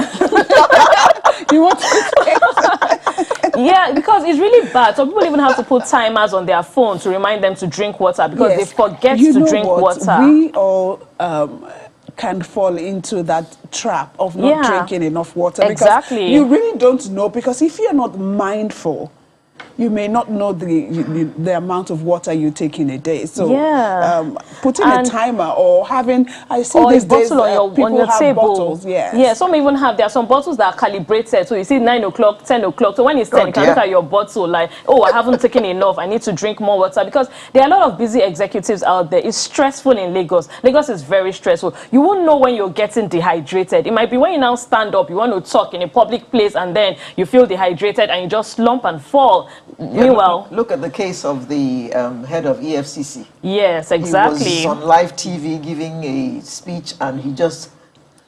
And then the next day he now said he was dehydrated. Exactly. Yes. So because dehydration, what it does is it reduces your blood volume, and blood needs to take oxygen to the brain. And when oxygen does not get to the brain, you start feeling lightheaded, your knees feel wobbly, you're weak, and you just feel like falling.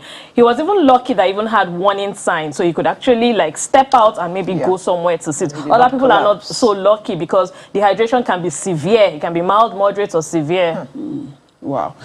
You've talked about family history, and family history will mean that there is some kind of check, or something has happened that has been documented.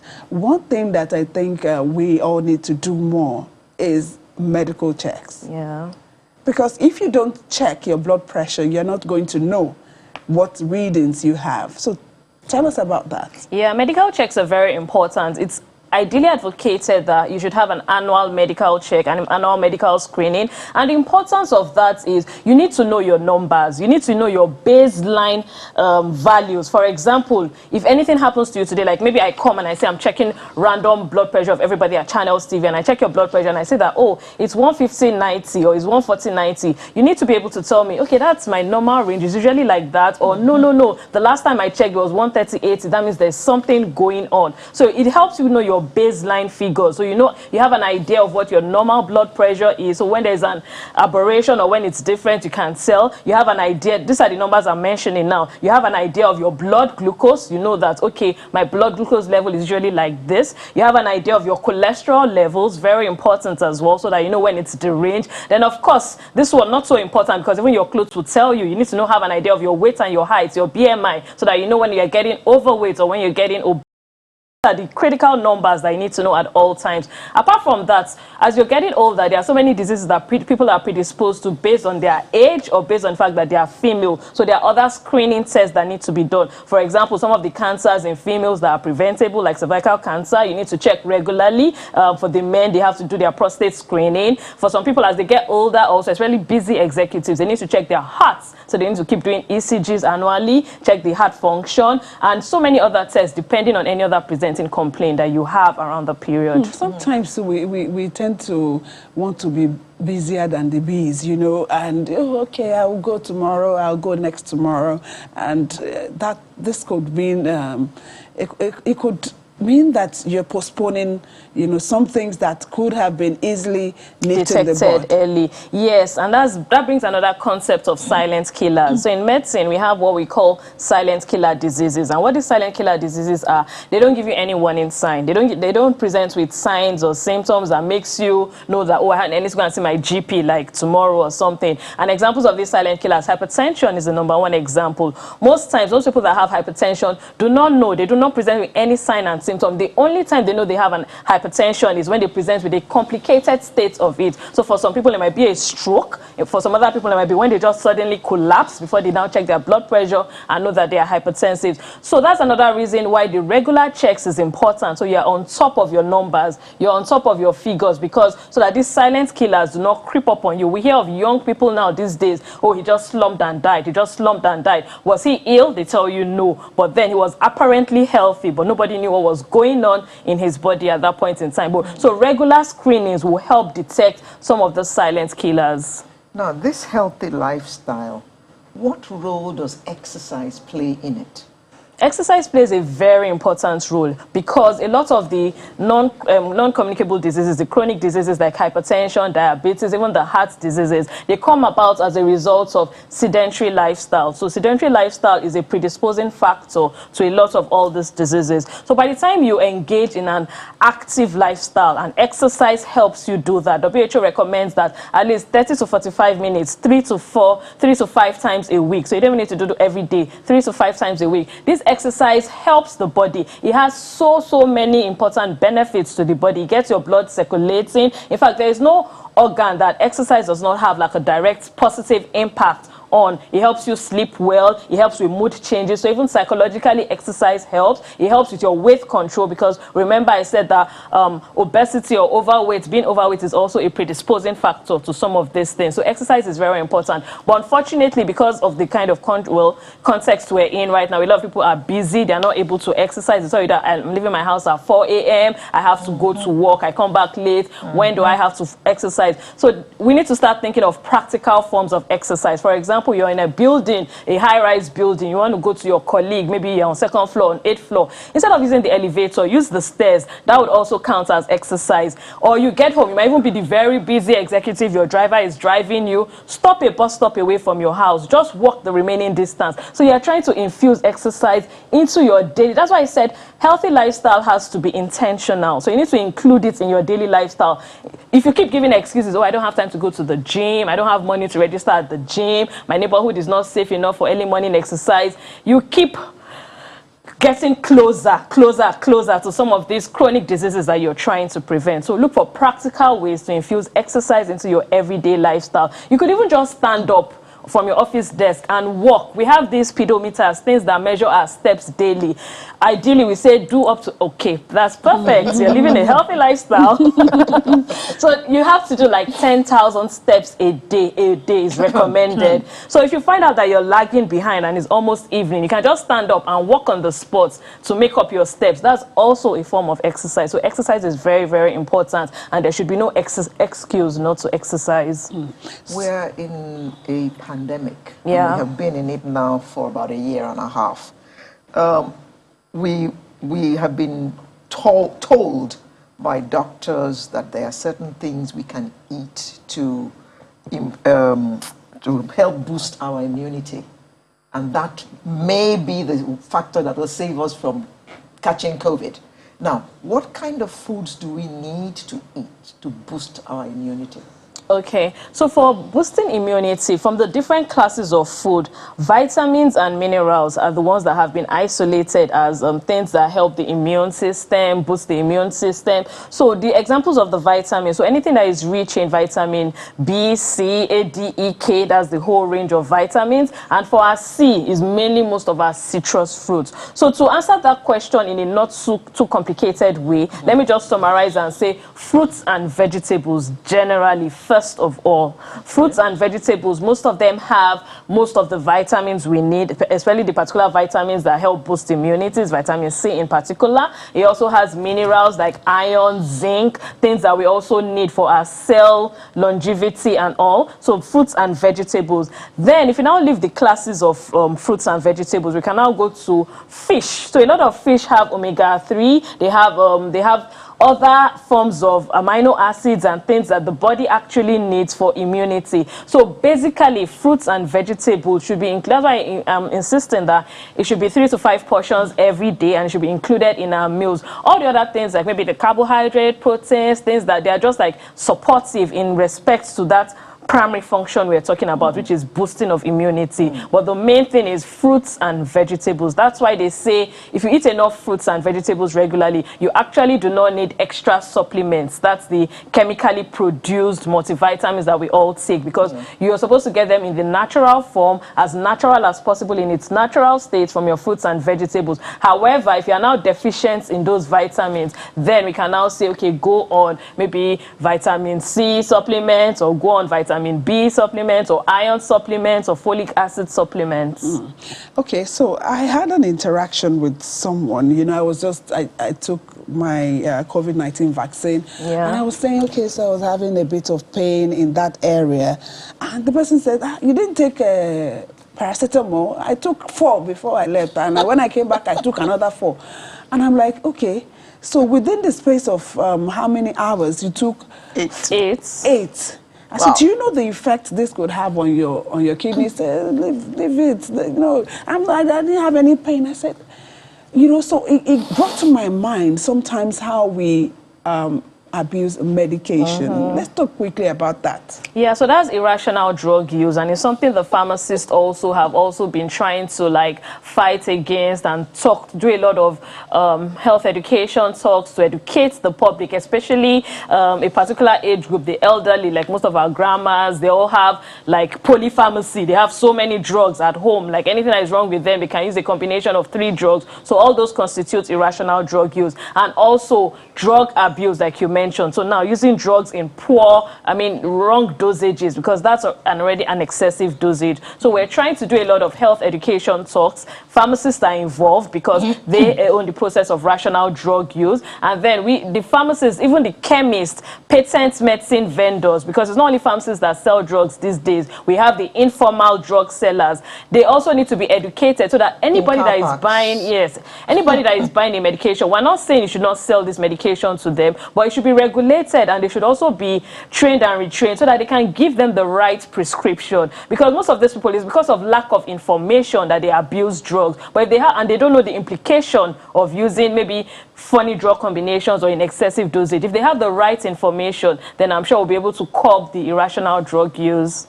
So there's need for enough enlightenment and things that people should know. Because if you abuse these drugs, they are good for our health. That's why, you know, there is a dosage to it. And if you think you have this pain that is not going, or you think that you are not feeling any better, it's better to talk to your healthcare provider than abusing the drugs. Exactly, precisely. Let's talk about mental health. Okay. It's also very important because you need to, the WHO says health is not just the absence of disease. Let's talk about how important that is and how we can handle it, particularly with all of the challenges that are going on around the world. So thank you for making reference to WHO's definition of health, which is that health is a complete state of physical, mental, and social well-being, and not merely the absence of disease. So the fact that we're all seated here, we all look beautiful, I believe, does not mean that we're all healthy. It does not mean we're healthy at all. We don't know what is going on mentally with anybody. We don't know what is going on socially with anybody. And it's that complete state that makes up health. There's another concept of work-life balance, which a lot of people lack. Work-life balance, so you might be okay, work, everything is okay, but there's no balance between all the major factors, all the other major aspects of wellness, in which mental is also very, very important. So when this is lacking, it could present as physical manifestation, situations, like you might even you feel you're ill because your mental health is jeopardized, or there's an issue with your mental health, or you have behavioral or social changes. All of a sudden you're snapping at everybody, you're getting irritated easily, you're angry, you're overeating, oversleeping, and so many of all these symptoms are actually going on. So when these kind of things happen, then you know that you need to see a mental health practitioner. You shouldn't just think that, assume it's just stress all the time. Yes, stress is there. It's an external factor that can bring about mental health issues. But then we have the mental health practitioners whose job it is to early diagnose when things are going off mentally so that they can help check and put in balance. But doctor, when you talk about going to see a mental health practitioner, in our context, you would be regarded as being mad. Yeah, so that's the mindset, and that's some of the things that those in the field of psychology and psychiatry are trying to change. That's why they're incorporating it even in our primary health care centers all over. So we're having things like wellness clinics. So it's not necessarily like, oh, I'm going to the psychiatry clinic to see a psychiatrist. To see a shrink. So I think they are doing a lot in that field. Rebranding is part of it, and also looking at it from a wellness perspective, not from an ill health perspective. Okay, are you living in wellness? Are you okay? So things like that would help remove the negative way in which people view mental health generally. And you touched on stress now. Yeah. Let's talk about this, because whether we like it or not, there are challenges that will, pose as stressful threats. situations. Yeah, so let's talk about how we can manage our stress levels. Yeah, so first of all, stress is an external factor, and it's not all stress that is actually bad. So we have the good stress, which is called eustress, and we also have the bad stress, which is called distress. Yeah, okay. So there's good stress. What good stress actually does is that it helps you, for example, first of all, the way you react to stress is what would determine if it's the good or bad stress. So, for example, some people, they might give them high targets in their banking. Like, the bankers, they always have targets. Some people might react to that with, getting really, really distressed. They start drinking, smoking, staying out late because they start having mental health issues. For other people, it's a positive way. It's a motivation. It's a form of motivation to do better, do more. So they are reacting to that stressful factor in a positive way. So to them, that's a positive stress. But majority of us, I'm not even going to lie, are facing the bad stress because there are so many factors. External factors are environment, traffic, hustle and bustle of any city you're in. For example, Lagos, emotional stress. So to deal with this stress, you now need to consciously, first of all, admit that you're stressed, and then look for positive ways, because there are a lot of bad ways of dealing with stress, which is what a lot of people tend to do. Either they tend to start smoking, drinking, alcoholism. Exactly. So positive ways to deal with stress, first of all, simple things like prioritizing. If you're a top executive, delegating, have a way of delegating functions, organizing your life. Stress thrives when there's disorganization. You've noticed that if you work on a desk and your desk is untidy, you're looking for things, that's already, merely arranging your desk can remove a huge part of the stress. If you can identify what is causing the stress, try and remove or detach from it. It could be a stressful situation, it could be a stressful relationship. Once you can lay your head on the stressor, then you try and eliminate the stressor from your life. Then other positive ways could be, listening to music. That's cool music, not the boo Nigerian music that we're used to. It has to be something sedative. Some people do yoga and some other exercises. Exercise also helps relieve stress a lot. Dr. Olutoni Adeyemi. Very comprehensive. Exercise, food, eat well, sleep well, de-stress yourself. Yeah. Then for married couples, sex is also important. They've also found that sexual health is also a very important part which can impact on your general health well-being. So it's advocated that you should, as much as possible, because even positive hormones, so even for stress also, sex is also something that can also help distress a lot of people. So that should be included. Yeah. Loving and being loved. Yes, so that's why some people say a hug a day keeps a lot of stress and emotions away, that you should keep hugging. When you hug someone, like if I can find somebody stressed. Okay, yes. That was, they said Many that of before us COVID. have been double jabbed. No, So you can get your jab. You can get your hug. No, if you've been double jabbed, you still should not hug, actually. Yeah. So that was before If COVID. you've been double jabbed and your husband has been double jabbed, what's wrong Oh no, with for your hugging husband, that's different. No, that's totally different. Oh, you should definitely hug your husband and your children every day, every day. It helps relieve stress as well. Thank you very much. Thank you. Well, we have been managing our health with Dr. Olutoni Adeyemi, a public health physician. Thank you very much for coming. Thank you for having me. Thank you. Sunrise will be right back in a moment to talk about, what was that thing again? Stand by me? Yes. So some brand is standing by, you know. Good. See you shortly.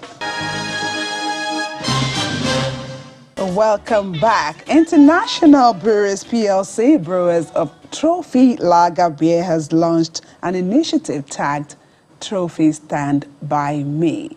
And this initiative, according to the organization, is to tackle the challenge of unemployment, particularly among many upcoming creatives in Nigeria. We'll be talking more about this and how the youths can latch on to this. We have joining us virtually International Brewers PLC Marketing Manager Tolulope Adedeji. Also, we have the brand ambassadors, Femi Adebayo and Folari Falana, who is popularly known as Falz. Thank you so Falz, much. the bad guy. Thank you so much for joining us this morning. Let me start with the marketing manager. Tell us a bit more about this Trophy Stand By Me. Hi everybody, good morning Nigeria. I'm Tolu Adedeji, Marketing Director from International Breweries, and here speaking on behalf of Trophy Lager today. So happy to be here. We have this Trophy Stand By Me initiative that we just launched some 2 weeks ago, a follow-up to our Now Who Stand By Me Be My Honorable campaign that has gotten so much recognition and acceptance by our consumers. So we felt it's only the right thing to do to put our words or to put our actions where the words are and really stand by our consumers. Now, this is based on, the premise that we all know how it's been in Nigeria for a couple of, years, especially by the pandemic amplified. We know the unemployment issues, we know the pressures, especially with the creatives in Nigeria. Creatives in this case, I mean photographers, dancers, choreographers, singers, artists, anybody in the creative space would associate with the creative. So this platform is saying, if you have this talent, of any sort at all, give us a representation of what Now Who Stands By Me Be My Honorable means to you. Put that out there on social media, tag the brand Trophy Lager on all the social media platforms or either one of them, and then you may just get selected as part of the 100 creatives that will get a monthly allowance from Trophy Lager for 3 months, 100,000 every month for 3 months. And at the end of the program, we're going to select top 3 that will then get a 1 million naira contract each, to keep furthering their careers and their ambitions. So that's really what it's all about, Trophy Stand By Me. And we really hope that this becomes our own contribution towards moving creative industry forward in Nigeria, and most especially standing by our consumers, like they've stood by us also over the years. We're super grateful for the privilege to be able to contribute, and happy to be here. So how does a creative be part of this initiative? Very simple. Express Now Who Stand By Me Be My Honorable in your own way. It could be through a song, a poem, a creative work, a photograph, a skit, a comedy, whatever it is, and put that out there online. Tag Trophy Lager and use the hashtag Trophy Stand By Me so we can find you easily, and then just watch the magic happens. So that's just it.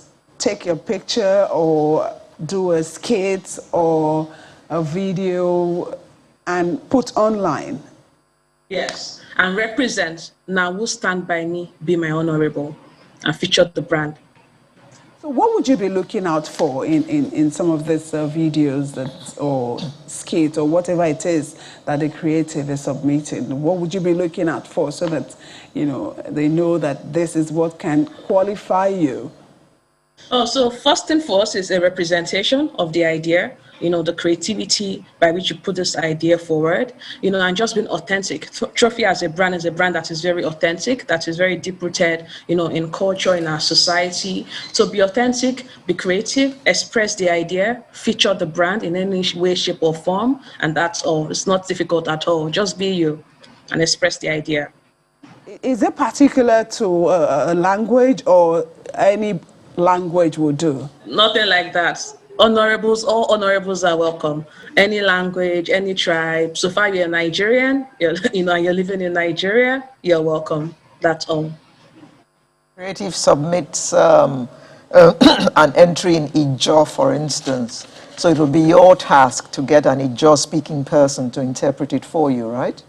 Absolutely, why not? It's one Nigeria, as you say, so yes, why not? Right on. It's one Nigeria. Yes. Okay, let's talk a bit about the brand itself, Trophy. Sure. Any specific questions? No, just about the brand? How it's been doing in the market and how it's evolved. Oh, amazing. Thanks for the question. So Trophy Lager is a brand that has grown over the years. It's not a new brand. It's been existing for over 40 years. But in the recent years, especially, it has received massive acceptance. It has evolved from the brand that was originally mainly from the West, consuming the West, to be a national brand. We're very proud of that by the acceptance. It's a brand that is brewed with honor, as we say, for honorable people, and exists purely to accord respect to all consumers. Is a brand that doesn't select or deselect, is one for all Trophy, and so far you are honorable, you are welcome to join the Trophy family. Yes. You say this brand has been around for over 40 years? Absolutely, over 40 years.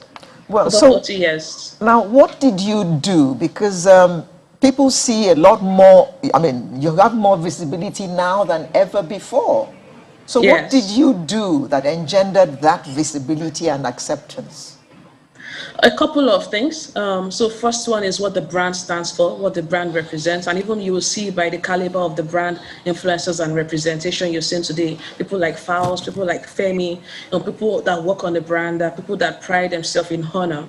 And everybody can connect to that, no matter where you're from. Everybody, like you say, for honor, right? Everybody has their honor on the line for something, and they really put everything into it. So the brand is a brand that stands for honor, is brewed with honor, no sugar added, very good quality brand, very good distribution at a very good price. That's very important.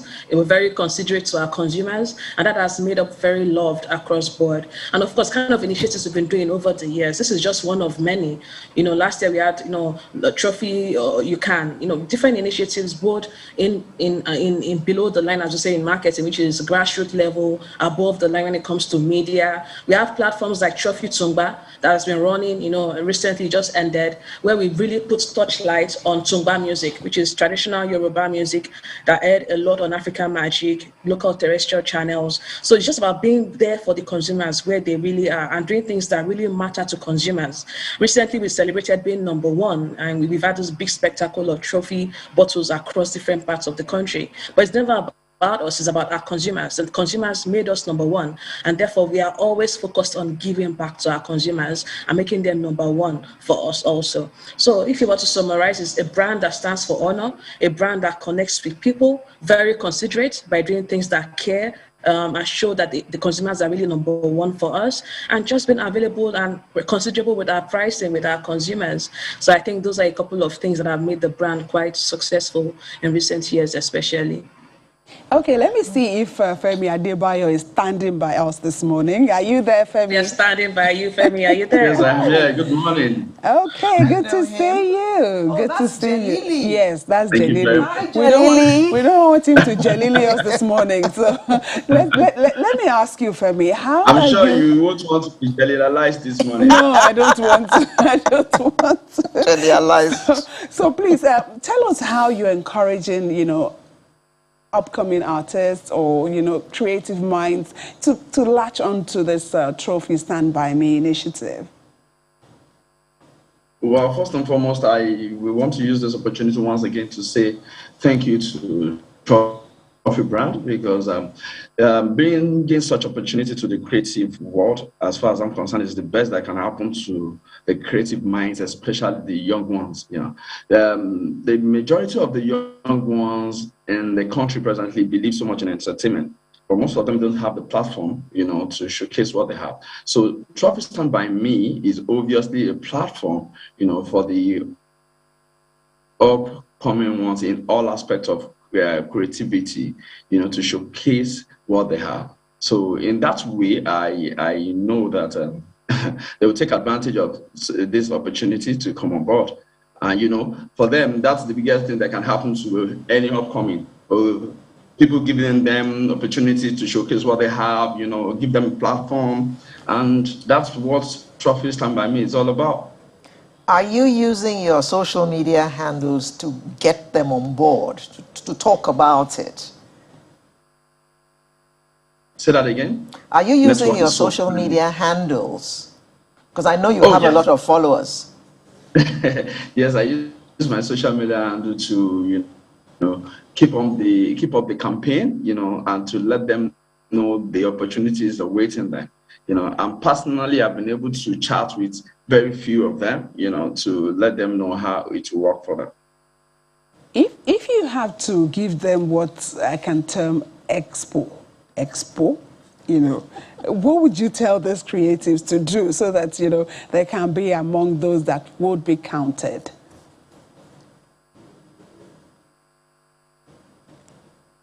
Okay, yes, what they need to do is to do a video, interpreting now who stand by me, be my honorable, and tag, if there is a comedian, you just put hashtag comedy and put hashtag Trophy Stand By Me, then you send it in, then you might be lucky to be among those that will be receiving 100,000 naira monthly, and afterwards, sign a deal of about $1 million naira with Trophy Lager. Is Fowles with us? Okay, I think Fowles is still trying to get back. Those enemies would not be enemies will not be successful. He will join us, but network has been strong. Yes, it has been, but that's technology for you. So let's talk more about we have talked about 100,000 for 3 months, and then subsequently for those that would be shortlisted, getting $1 million naira. What do you think? Which areas would you think this kind of fund should be put into by these creatives? The areas in which I think they can put it into are those areas that I've mentioned earlier, like if you're a comedian, if you're a skit maker, a musician, those in the photography section, all those areas and the areas in which I think this fund can really go into. And for me, it obviously take care of the much talked about unemployment in Nigeria, so for me it's a brilliant one. Okay. Is there sorry, all right, go ahead, please. Is there any has the campaign opened already? I mean, the initiative, has it opened already, and does it have a closing date? Yes, the campaign has opened presently, and it's running presently and doing very well. We've been getting feedbacks. Personally, I've been getting on my page, on my social media pages, upcoming artists that have been coming, and it's going to be on for a while, and I think the Trophy Lager has been generous enough to leave it open for now, and will be later we announce a particular date that it will be closed. Tolulope wants to speak to that a little more. Yes, I can. Thanks a lot, Femi. Thanks, channels. Like Femi said, it's currently open. We opened up about almost 2 weeks now. Our plan is to close for entries specifically by end of September. But we've been getting requests from many creatives, so give us more time. Creatives cannot be rushed, But for now, our target is to close up entries by end of September. That's the plan. You might get a bit of an extension. Just follow up our social media pages to get the latest, greatest news. You want to share the social media pages right now? Trophy Lager and Trophy Lager Nigeria on Facebook and Instagram. Okay. What's the volume of entries that you have currently?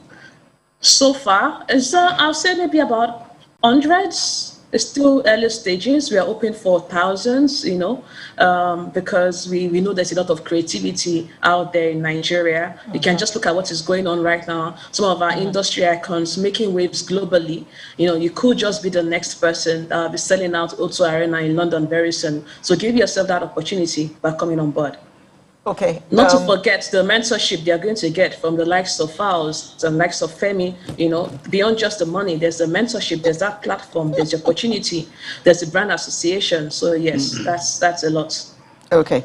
Now, looking broadly at the entries you've received so far, in what area is the concentration? Is it comedy? Is it music? Is it acting? It's a blend of those three. I think you're just in the spirit. It's a blend of music, acting, comedy. We've seen a lot of that. A bit of photography too, and a bit of graphic artist and representation. Okay, let me go to your, it will sound as if that's your payoff. Now, who stand by me, be my honorable? I know it could mean loyalty. What else is behind that saying? It's something that has just been massive, right? I don't know if you've seen the commercial, but it's gone viral. It's blown our mind because we told a story that is true to everybody. We know Nigeria as a community is very societal, is very communal, and nobody got anywhere by being alone. I didn't get to be the marketing director of international bureaus by being alone. I've had lots of support, people standing by me, people showing up for me right from when I was born till now, and still standing by me, my colleagues, my team members, making all this happen behind the scenes. And same for our consumers, same for you. Every consumer can relate to that insight. If you see the communication we put out there was a story of a young guy looking for a job, went for a job interview. The first time he went there, his shoes were torn. Of course, he was rejected because he wasn't looking kept. The second time he got to a place very late because of Lagos traffic. The third time, one challenge or the other. But in the background, there was just a set of friends that kept showing up every day, from the person that brought in the jacket to the person that drove him for the very last interview. And the climax of the storytelling was that he eventually got a job. Not just a job, an amazing job, and there was this big, massive celebration scene where he put the spotlight right back on all his friends that stood by him. You should see it. It's on YouTube, it's on our pages, it's on different channels, and it's just been telling the story of everyday consumers, and they can relate to that, right? And we've gone beyond the storytelling now to putting money, behind this campaign, to standing by our consumers, and that's what is really important to us. So that's the story, and that's the insight to this whole campaign. Earlier, you talked about the things that you would be looking out for. I'm not sure many of our viewers may have picked that at that time.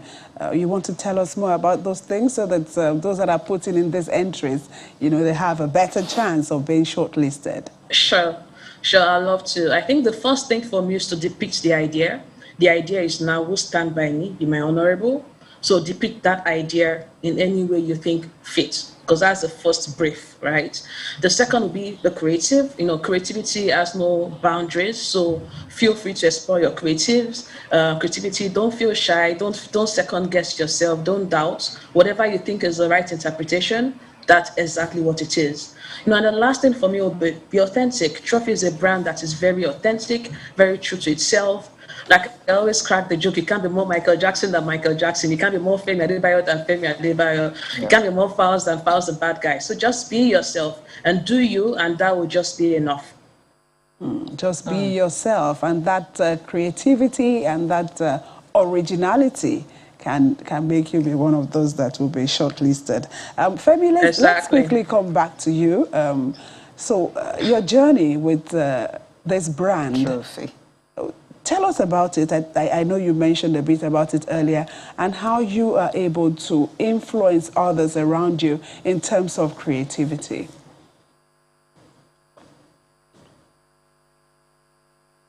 Sorry, I didn't hear that question. So I was saying that you should tell us a bit more about your journey with Trophy as a brand, and how you have been able to influence or stand by others, you know, as an honorable that you are? Okay, yeah, my journey with Trophy has been for the past 6 years, and with the influence of Trophy as a brand, I have been able to stand by quite a number of upcoming actors, you know, by giving them the opportunity, you know, to come on my projects and even to sponsor, even to co-sponsor their projects by Trophy Lager, which they've been doing over the years. Like I mentioned the day we actually did our unveiling, I said this is just a formal pronouncement of Trophy standing by people, especially the young ones. Tolulokpe, quickly as we wind down on this, what word would you be leaving with our viewers this morning? Well, we only can say thank you. I'm not standing here on behalf of myself. I was sent by the brand's Trophy. So on behalf of Trophy Lager, your beer, your #1 beer, we'd like to say thank you for being our #1. We appreciate you and stay honorable. Thank you so much. Thank you so much for your time this morning. We've been having a chat with Tolulokpe Adedeji, who is the Marketing Director, International Breweries PLC, and of course Femi Adebayo, a brand ambassador, Trophy Lager. Folani Falado was with us at the start of the show, but technology took him away. We're hoping one of these days is going to join us. Thank you all for being here this morning. And that's the show for today. Thank you so much for sharing your time with us. It's since 9 a.m. and we really do appreciate. Do have a lovely day. I am Yomi Otaigbe. And I'm Alero Edu saying have a wonderful weekend and see you next week with a brand new edition of Sunrise.